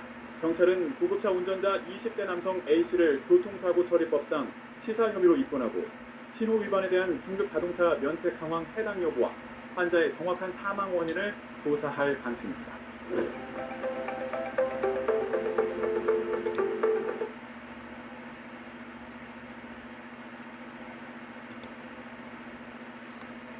사설 구급차가 도로 한복판을 가로막은 채 옆으로 넘어져 있습니다. 구급차에 실려있던 의료용품들은 바닥에 널브러졌습니다. 오늘 새벽 2시쯤 서울 올림픽대교 남단 사거리에서 신생아를 태우고 병원으로 가던 사설 구급차와 승용차가 충돌했습니다. 이 사고로 신생아와 부모, 간호사까지 모두 4명이 다쳤지만 다행히 생명에는 지장이 없는 것으로 확인됐습니다. 경찰은 사설 구급차가 신호를 위반해 사고가 난 것으로 보고 있습니다. 다만 승용차 운전자도 혈중 알코올 농도 0.117% 상태에서 운전한 사실이 확인돼 형사 처벌할 방침입니다.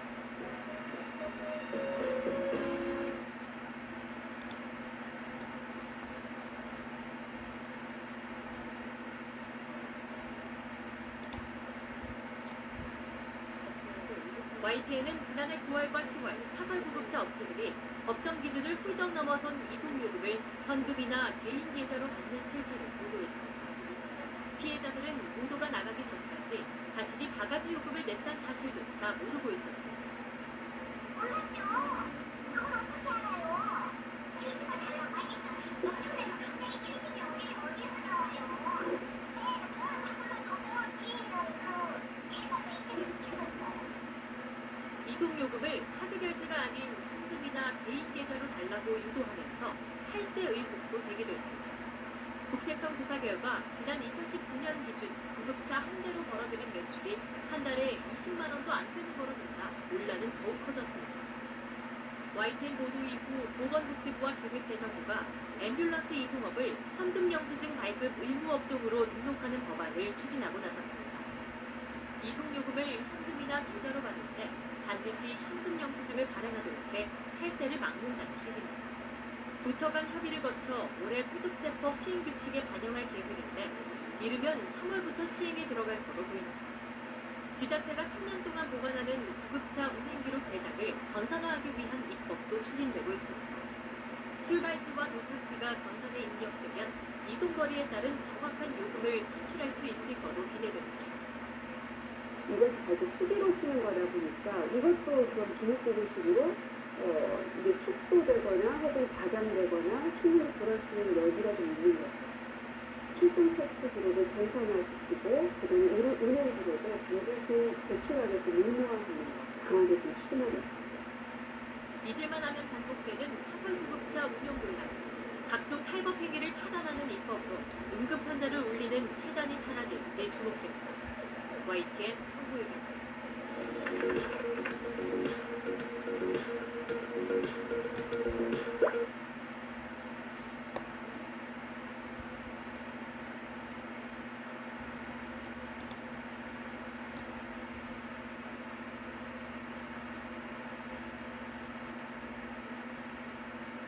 구급차 한 대가 도심 교차로 신호를 연료 위반합니다.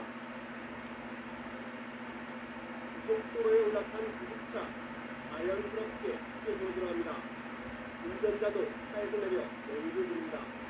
잠시 뒤 다시 운행을 시작한 구급차 우선 동광로를 탑니다. 최고 속도는 시속 190km. 단속 카메라를 피해 구급차로 가운데로 내리기도 합니다. 터널 내부에서 차선 변경 구간만 여러 차례. 앞짝부터 사이렌과 세연등을 켜자 앞서가던 차량은 2차로나 닫힐 쪽으로 급하게 뛰어듭니다. 이런 식으로 과속 난폭 운전을 하던 사설 구급차가 경찰을 야맹 수차례 걸렸습니다. 환자도 없는데 주말 고속도로 정체를 피하려고 얌체 운행을 합니다. 사설 구급차는 응급 환자나 혈액을 운동할 때만 긴급 자동차로 이동돼 법규를 어겨도 과태료를 매겨받을 수 있습니다. 고속도로 주차할 때는 앞으로도 사설 구급차가 법을 어기면 증거 영상을 확보해 단속하겠다고 밝혔습니다. YTN 지환입니다.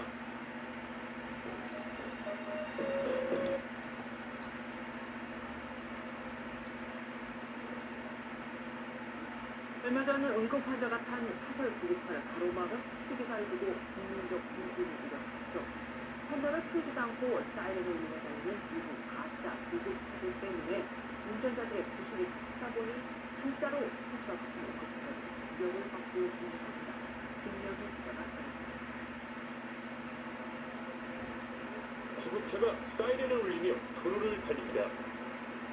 촬영 증세로 호흡이 곤란한 80대 노인을 이송하고 있어 한시가 급한 상황입니다.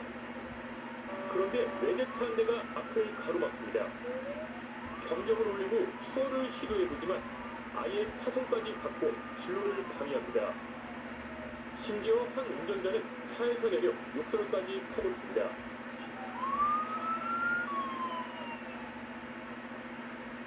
긴급한 상황에 사설구급차는 중앙선을 넘거나 빨간불에도 달릴 수밖에 없습니다. 운행을 하다 사고라도 나면 구급차 운전자의 몫입니다. 그 차량들이 많이 양보를 해줘야 저희 골든 타임 안에 그 병원에 들어가게 되는데 그 어려울 때는 거기를 못 지켰더라고요. 가깝수로 환자를 병원에 이송했지만 남는 건 교통위반 과태료 고지서뿐입니다. 경찰서에 환자 이송 관련 서류를 제출하면 면책 사유에 해당되지만 병원에서 서류를 받기는 현실적으로 어렵습니다. 제일 그 신상적인 문제를 보다보니까 환자 기록지를 양 병원에서 받을 길이 없어요. 길을 막는 차량을 신고해 20만 원의 벌금을 물리게 할 수 있는데 그럴 시간조차 없습니다. 사설 구급차에 길을 터주는 시민의식이 필요해 보입니다. MBN 뉴스 김영근입니다.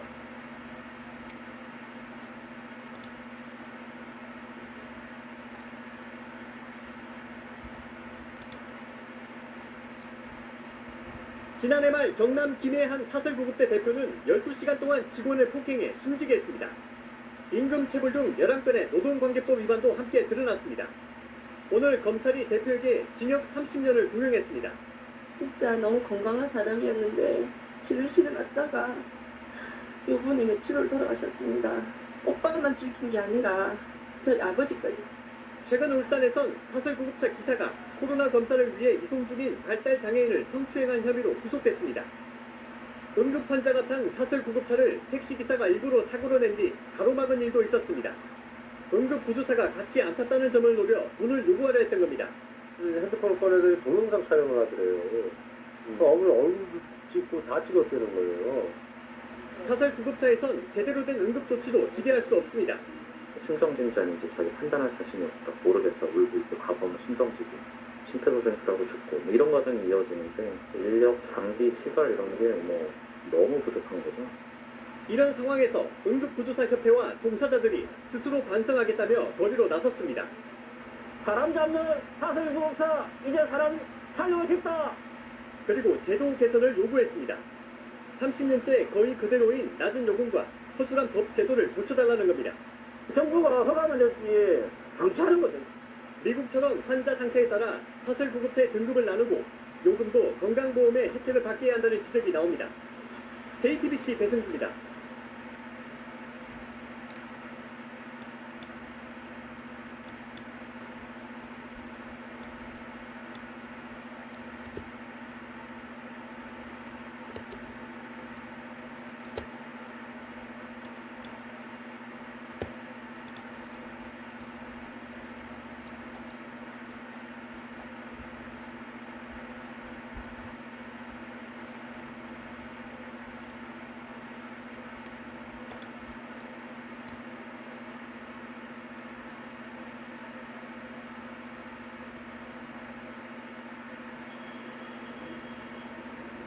원주시 무실동의 한 사거리, 회색 승용차가 연석을 넘어 인도에 올라와 있고 사설 구급차도 뒤편 인도에 올라타 잔파된 상태입니다.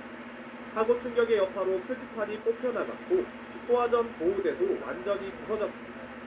사고가 난 건 오늘 오후 4시 53분쯤 직진하던 사설 구급차가 좌회전하던 승용차와 충돌한 뒤 인도를 넘쳐 길 가던 10대 남학생을 친 걸로 추정됩니다. 사고가 난 현장입니다. 사고 구급차는 완전히 파손돼 이송되고 있고 사고의 흔적이 나무에도 그대로 남아 있습니다. 차 문 앞에서 뭐 여기 침대 흘린 거라고 막 느껴지고 남학생은 심정지 상태로 병원에 옮겨졌지만 숨졌습니다. 사설 구급차에 타고 있던 20대 2명과 승용차 운전자인 60대 여성도 병원으로 이송돼 치료를 받고 있습니다. 구급차가 그쪽 방향에서 내려오다가 갑자기 차가 자기네 차 앞에 끼어들었대요. 그 충격을 이게 여기 와서 받으면서 지나가는 여행자를 충격한 거예요. 경찰은 사설 구급차와 승용차의 과속, 신호 위반 여부 등 정확한 사고 경위를 조사하고 있습니다. MBC 뉴스 유주성입니다.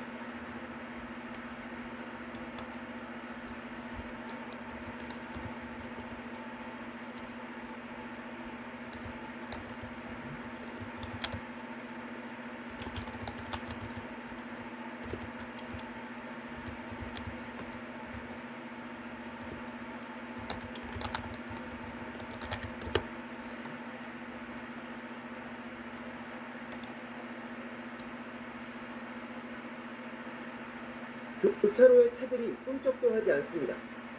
그때 비어있는 끝차선으로 사설 구급차가 나타납니다. 제한속도 시속 60km 구간인데 속도를 줄일 생각이 없는 듯 질주합니다. 그렇게 교차로에 들어서자마자 신호를 무시하고 왼쪽에서 달려오던 승용차 미처 피하지 못하고 충돌해 튕겨나갑니다. 구급차는 인도를 걷던 중학생을 덮치고서야 멈춰섭니다. 학생은 병원으로 옮겨졌지만 숨졌습니다. 사고 하루가 지난 지금 이 학생이 숨진 장소에는 시민들이 가져다 놓은 추모꽃이 하나둘 쌓여가고 있습니다. 사고는 오후 시간대 인근의 학교와 학원이 밀집한 곳에서 발생했습니다. 저희 아이도 맨날 다니는 길이거든요. 저도 맨날 다니는 길이고.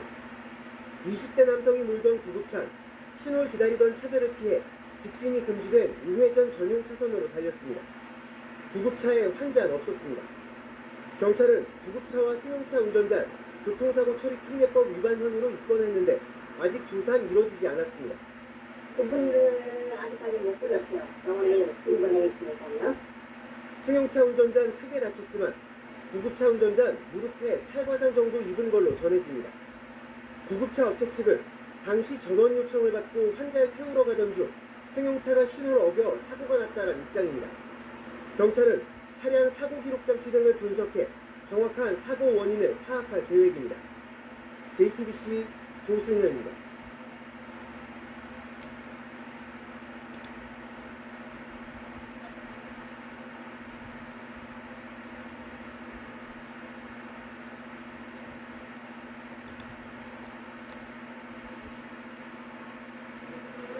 지난 7월 광주광역시의 한 도로, 과속으로 달리던 차량이 중앙선을 살짝 넘어 앞지르려다 앞 차량과 충돌합니다. 누가 봐도 무리한 주행을 한 블랙박스 차량, 다름 아닌 사설 구급차였습니다. 사고 당시 구급차는 심정지 환자를 급히 병원으로 이송하고 있던 겁니다. 심상지가 왔다가 심상지는 그래서 살려는 환자였고 빨리 안 가는 환자가 있기 때문에 무조건 빨리 갔어야 됩니다. 동승한 간호사 역시 환자의 생명이 걸린 긴박한 상황이었다고 말합니다. 이송 도중에 다시 심정지가 생길 수 있는 상황이었어요. 소생실로 바로 들어가서 응급처치를 받고 대화가 가능한 정도로 의식을 회복 많이 하셨다고. 환자의 목숨도 살렸고 접촉사고가 다행히 큰 인명피해로 이어지지는 않았지만 구급차 운전자는 4중 충돌 사고의 가해자로 지목된 상황에 처했습니다. 그러니까 제가 병원에 신원했으니까 가해자. 상대방도 일단은 무관심이잖아요. 당시 구급차는 경광등, 사이렌, 경적까지 크게 울리며 달렸지만 피해 차량 운전자는 전혀 인지하지 못했다고 주장합니다. 못 들었다고 했어요. 못 들었고 못 봤다. 위반은 했지만 분명히 긴급 차량. 교통사고 전문 변호사는 일방적인 사고조사 형식에 문제를 지적합니다. 사고 당시 경광등, 사이렌, 경적까지 울리고 있었기 때문에 상대 차량이 룸미러나 사이드미러로 충분히 확인할 수 있었습니다. 따라서 이번 사고의 결정적으로는 긴급자동차의 통행을 방해한 상대 차량의 긴급자동차에 대한 양보 운전 의무 위반 과실에 빕니다. 소방청 통계에 따르면 구급차 관련 교통사고는 매년 증가하는 추세. 도로를 급하게 달리다 보니 점점 더 많은 구급차들이 교통사고 가해자로 지목받고 있습니다. 현행 도로교통법상 긴급 환자 이송 중 발생한 사고에 대해서는 감경이나 면제를 허용한다고 적혀있지만 법 밖의 현실에서는 결국 사람을 살리기 위해 다양한 억울함을 견뎌내야 하는 상황인 겁니다. 긴급환자 이송을 했는데도 불구하고 가해자를 본 게 좀 억울합니다.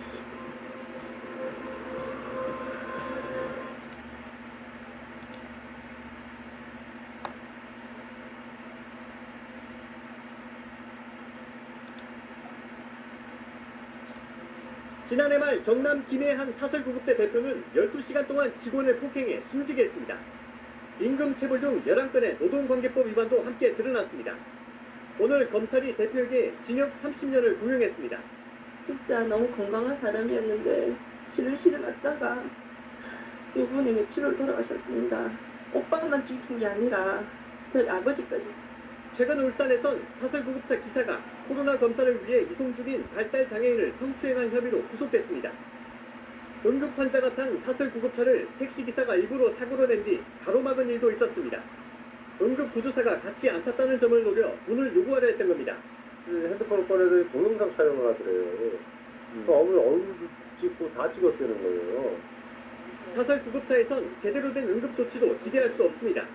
심정진자인지 자기 판단할 자신이 없다, 모르겠다, 울고 있고 가보면 심정지고 심폐소생술하고 죽고 뭐 이런 과정이 이어지는데 인력, 장비, 시설 이런 게 뭐 너무 부족한 거죠. 이런 상황에서 응급구조사협회와 종사자들이 스스로 반성하겠다며 거리로 나섰습니다. 사람 잡는 사설구급차 이제 사람 살리고 싶다. 그리고 제도 개선을 요구했습니다. 30년째 거의 그대로인 낮은 요금과 허술한 법 제도를 고쳐달라는 겁니다. 정부가 허가만 줬지 방치하는 거죠. 미국처럼 환자 상태에 따라 사설구급차의 등급을 나누고 요금도 건강보험의 혜택을 받게 한다는 지적이 나옵니다. JTBC 배승주입니다.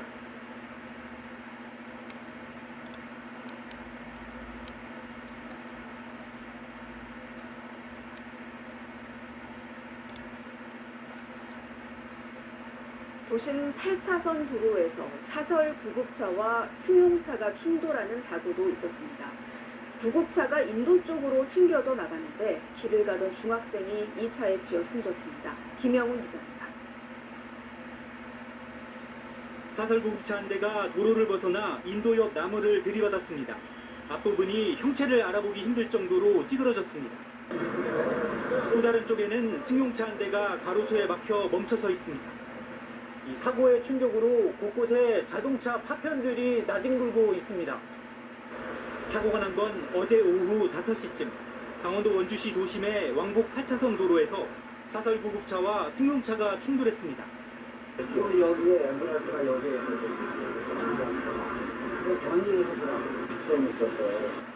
이 사고로 구급차가 인도 쪽으로 튕겨나가면서 보행 중이던 남자 중학생을 치었습니다.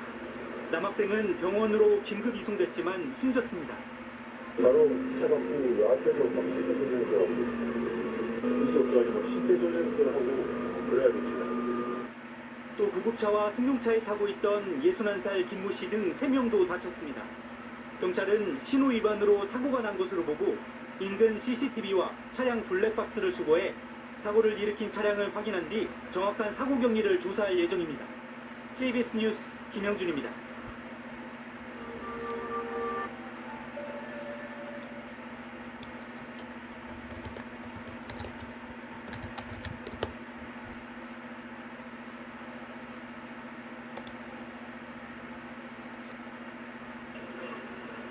부서진 화물차 옆으로 노란 버스 한 대가 찌그러져 있습니다. 교통섬으로 올라탄 버스 안에서 사투가 이어집니다. 버스 뒷좌석에 끼어있던 초등학생 2명을 구조하는 겁니다. 어제 오후 4시 26분쯤 전북 김제한 교차로에서 14톤 화물차가 초등학교 통학버스를 들이박았습니다. 학교를 마치고 집으로 돌아가던 초등학생과 유치원생 11명, 안전지도사와 운전기사 모두 13명이 타고 있었습니다. 이 중 어린이 6명이 크게 다쳤습니다. 의식이 없는 3명의 어린이는 중환자실로 옮겨졌는데 위독한 상태로 알려졌습니다. 피 흘리는 애도 있었고 몸이 축 늘어지는 애들도 있었고 이제 심각 보이는 애들도 한 2명 있었고. 사고가 난 통학버스는 전기차였습니다. 이 옆에 훤히 드러나 보이는 게 배터리 팩입니다. 자칫 불이 나서 위험한 상황이 될 수도 있었습니다. 이 반대편에 있는 신호등과 한 번 더 부딪히면서 양옆이 완전히 찌그러졌습니다. 당시 버스는 학생들을 태우고 학교 정문을 빠져나가 300m를 간 뒤 사고가 났습니다. 처음 나오는 교차로에서 직진하던 중 화물차가 버스 오른쪽을 들이받은 겁니다. 경찰은 빗길에 60대 화물차 운전기사가 신호를 지키지 않은 것으로 보고 구속영장 신청을 검토하고 있습니다. JTBC 전영재입니다.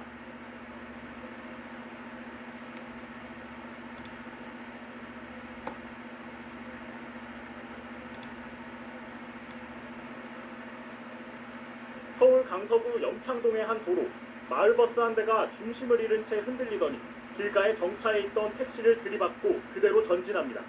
깜짝 놀란 행인들이 급히 몸을 피합니다.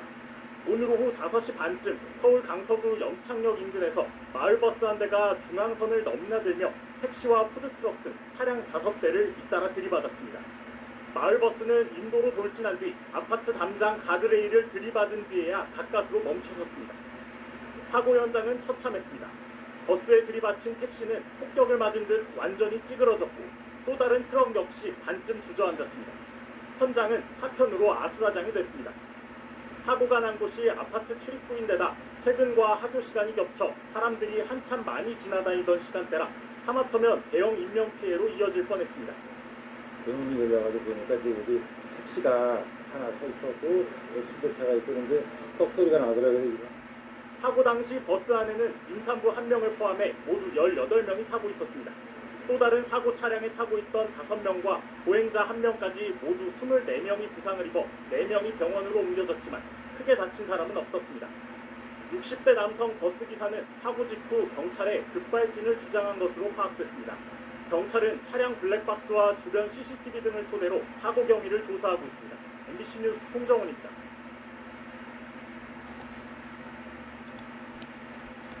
어린이집 통학버스 사고가 또 발생했습니다. 어린이집 마트에는 3살 아이가 통학버스에 끼어 70m 이상의 끌려갈 중상입니다.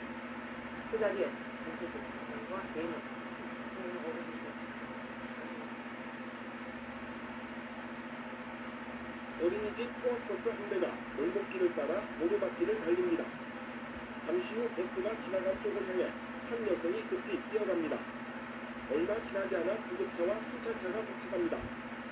부산의 한 어린이집 앞에서 3살 남자아이가 통학버스에 끼어 끌려가는 사고가 일어났습니다.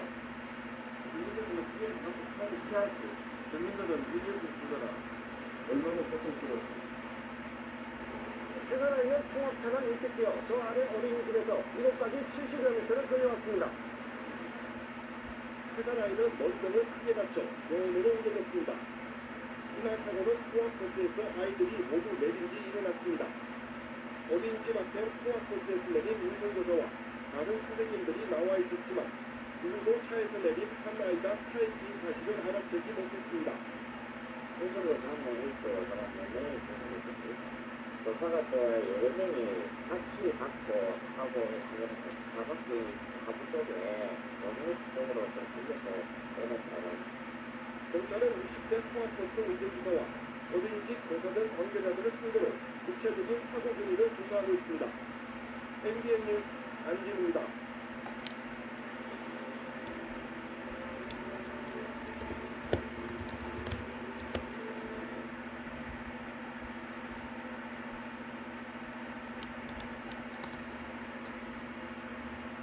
사고가 난 곳은 서울 서대문구 서대문역 사거리. 이 지점에서 약 700m 떨어진 영천시장에서부터 브레이크가 작동하지 않았다는 게 버스기사 A씨의 주장입니다. A씨는 KBS 취재진을 만나 브레이크를 밟았는데 작동하지 않았다며 반대편 차량과 부딪히면 사망사고로 이어질 것 같아 건물에 부딪히더라도 일단 차를 멈춰 세워야 했다고 말했습니다. 차 속도를 줄이기 위해 일부러 중앙 분리대를 들이받았다고도 했습니다. A씨가 주장의 근거로 제시한 건 버스의 속도. 이 버스의 최고 속도는 시속 50km로 제한되어 있는 것으로 확인됐습니다. 가속 페달을 밟았다면 계속 이 최고 속도로 주행됐을 텐데 그렇지는 않았을 거라는 게 이 버스 기사의 주장입니다. 사고 버스는 2022년 1월에 등록된 정비버스로 회사 측은 정비 이력에는 문제가 없다고 밝혔습니다. 그런 건 없었어요. 우리가도 어저께 검사를 했고 차 주말마다 일주일에 한 번씩 검사를 하고 그러는데 제동장치 결함을 주장하는 운전자와 문제 없다는 회사 입장이 엇갈리는 가운데 경찰은 버스 블랙박스를 확보해 사고 원인을 조사할 계획입니다. KBS 뉴스 임정입니다.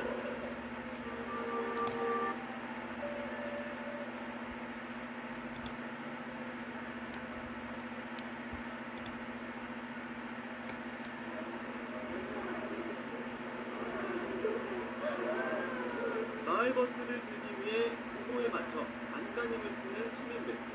차체는 질척거리지만 바퀴는 훌쩍도 하지 않습니다. 버스 밑에는 9살 아이가 깔려 있습니다. 아이는 버스 뒷바퀴에 깔릴 수 있었고 버스는 그 횡단보도 바로 앞에 세워져 있었어요. 바로 구급차에 그 담요 같은 거 얼굴 전체를 씌우고 실력 봤거든요. 어둑해진 저녁에 할머니, 동생과 함께 근처 목욕탕을 가던 9살 A군. 도로를 건너다 마을버스에 치였습니다. A군은 사고 직후 병원으로 옮겨졌지만 숨졌습니다. 구급차가 신고 5분 만에 도착했지만 이미 위중한 상태였습니다. 사고 현장입니다. 횡단보도에서 불과 10m로 떨어지지 않은 곳에서 아이는 사고를 당했습니다. 사고 장소는 왕복 2차로 보행자 통행이 금지된 곳입니다. 경찰 조사 결과 버스 기사의 속도 위반은 없었습니다. 하지만 사망 사고이기 때문에 경찰은 교통사고 특례법상 과실치사 혐의로 버스 기사의 구속영장을 신청할 예정입니다.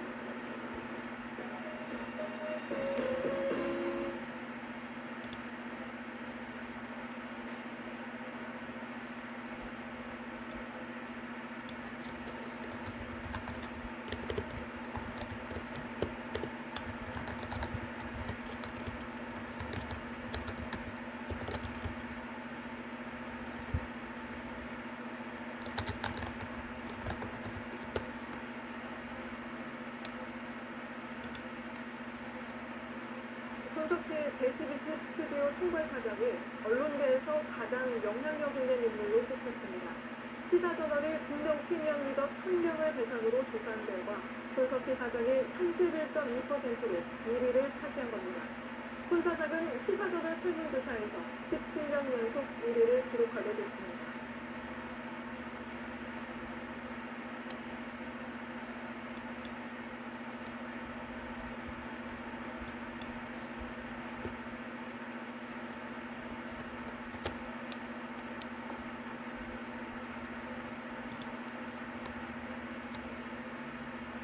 서울중앙지검은 지상파 방송 3사의 출구조사 결과를 무단 상환 의혹이 제기된 손석희 JTBC 사장을 무혐의 처분했습니다.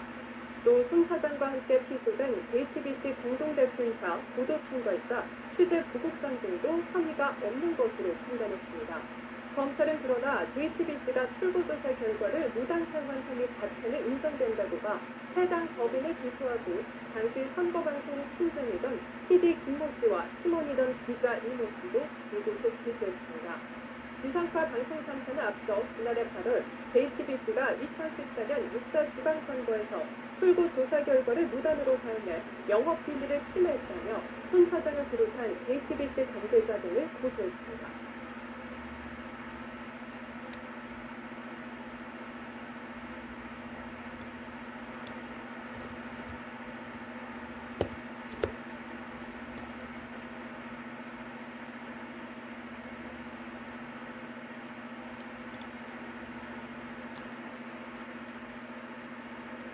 손석희 JTBC 사장과 프리랜서 기자 사이에 벌어진 폭행 공방이 오늘 하루 종일 여론을 뜨겁게 달궜습니다. 물론 아직은 양쪽의 주장이 첨예하게 다르고 어떻게 보면 단순한 사건일 수도 있습니다만 이렇게 여론이 뜨거운 건 손 사장이 가진 언론인으로서의 영향력이 그만큼 크기 때문이라고 할 수 있을 겁니다. 따라서 저희도 이 사건을 우리 사회에 지대한 영향력을 가진 한 국민의 문제로 신중하게 다루도록 하겠습니다. 자, 이 사건은 지난 2017년 4월 16일로 거슬러 올라갑니다. 손 사장이 경기도 과천의 한 교회 주차장에서 교통사고를 냈는데 나중에 이걸 알게 된 프리랜서 기자가 손 사장에게 취업 협박을 했다는 것이 손 사장 측의 주장입니다. 그런데 어떤 사고였길래 손 사장이 이렇게 오랫동안 협박을 감수해야 했던 것일까? 첫 번째 의문은 여기에 있습니다. 저희가 당시 사고 피해자를 단독으로 만나서 어떤 사고가 났었는지 그리고 손 사장이 어떻게 했는지 직접 얘기를 들어봤습니다. 민성 기자가 취재했습니다. 과천 시내의 한 교회 앞 공터입니다. 지난 2017년 4월 손석희 JTBC 사장이 차량 사고를 낸 장소입니다. 당시 견인차 기사 A씨는 주민차의 시동이 걸리지 않는다는 접수를 받고 출동했다가 사고를 당했습니다. 접수 차량의 시동을 걸어주는 사이 검정색 승용차가 후진을 하며 견인차 앞부분을 들이받았다는 겁니다. 범퍼가 눈에 보일 정도로 웅그러졌고 라이트에 금이 갔다고 말합니다. A씨는 가해 운전자가 내릴 것이라 생각했지만 그대로 가버리자 곧장 따라갔다고 말했습니다. 1km쯤 따라간 끝에 검정색 차가 우체국 사거리 신호등 앞에 멈췄고 A씨는 멈춰선 차량에 다가가 차창을 두드렸지만 서지 않고 다시 달렸다고 말했습니다. 무전으로 도움을 요청해 동료 견인기사와 함께 따라붙었고 경찰에도 신고했습니다. 결국 검은색 차는 1.5km 정도를 더 질주한 뒤 고속도로 고가 밑에서야 멈춰섰다고 설명했습니다. A씨는 검은색 차에서 내린 건 손석희 사장이었다고 똑똑히 기억했습니다. 유명인인 탓에 명함만 받고 보냈고 출동한 경찰에겐 운전자와 합의했다고 말하고 돌려보냈다고 A씨는 말했습니다. 하지만 손 사장은 김모 씨가 공개한 녹음 파일에서 사고를 인지하지 못했다고 말합니다. 빼고 있는 상황이기 때문에 그 친구들이 뭐하고 있었는지 내가 잘 모르죠. 아, 상당히 그럼 뭐 한 몇백 미터를 가신 겁니다. 예. TV조선은 A씨의 요청에 따라 A씨 육성을 쓰지 않았습니다. TV조선 고민성입니다.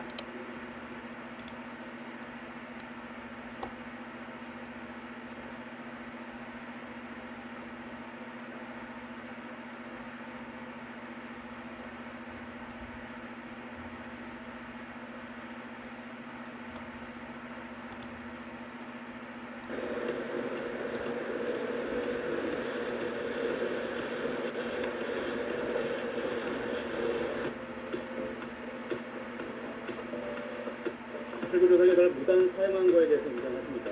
인정하지 않습니다.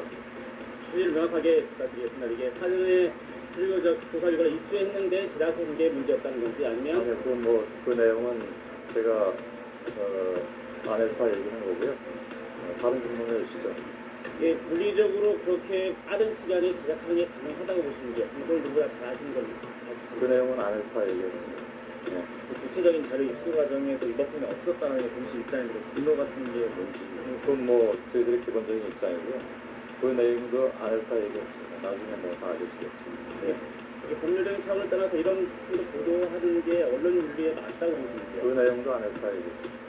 이제 질문을 특별히 오늘 시청자한테 한 말씀만 좀 해주셔야 될것 같아요. 특별히 일찍 오시게 된 거에 대해서 특별한 이유가 있으신 건가요? 일찍 온 건 원래 오늘하고 23일 사이에 아무 때나 와도 된다고 통보를 받았기 때문에 왔습니다. 소환의 적절성 문제에 대해서는 어떻게 생각하시는지?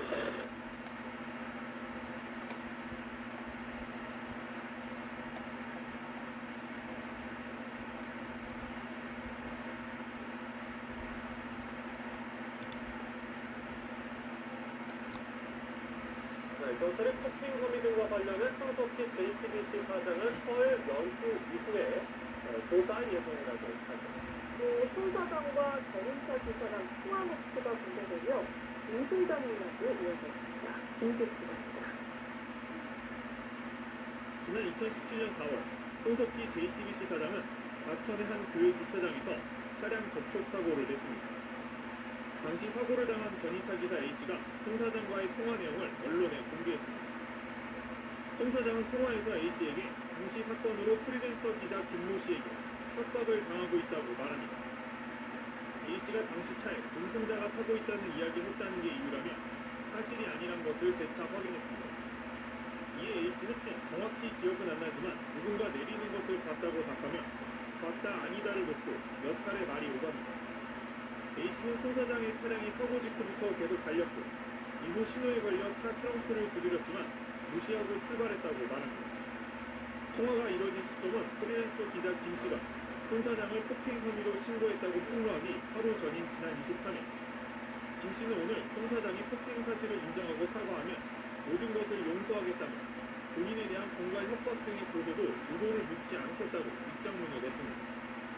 경찰의 손 사장 조사는 설 연휴 이후에 이뤄질 예정입니다. 손 사장은 폭행 사건의 피혐의자 조사와 공갈 미수와 협박 혐의로 김 씨를 고소한 무소인 신분 조사를 동시에 받게 됩니다. 경찰 관계자는 여전히 내사 단계이지만 폭행 혐의가 드러나면 절차에 따라 정식 수사로 전환할 예정이라고 밝혔습니다. 연합뉴스 TV 김지수입니다.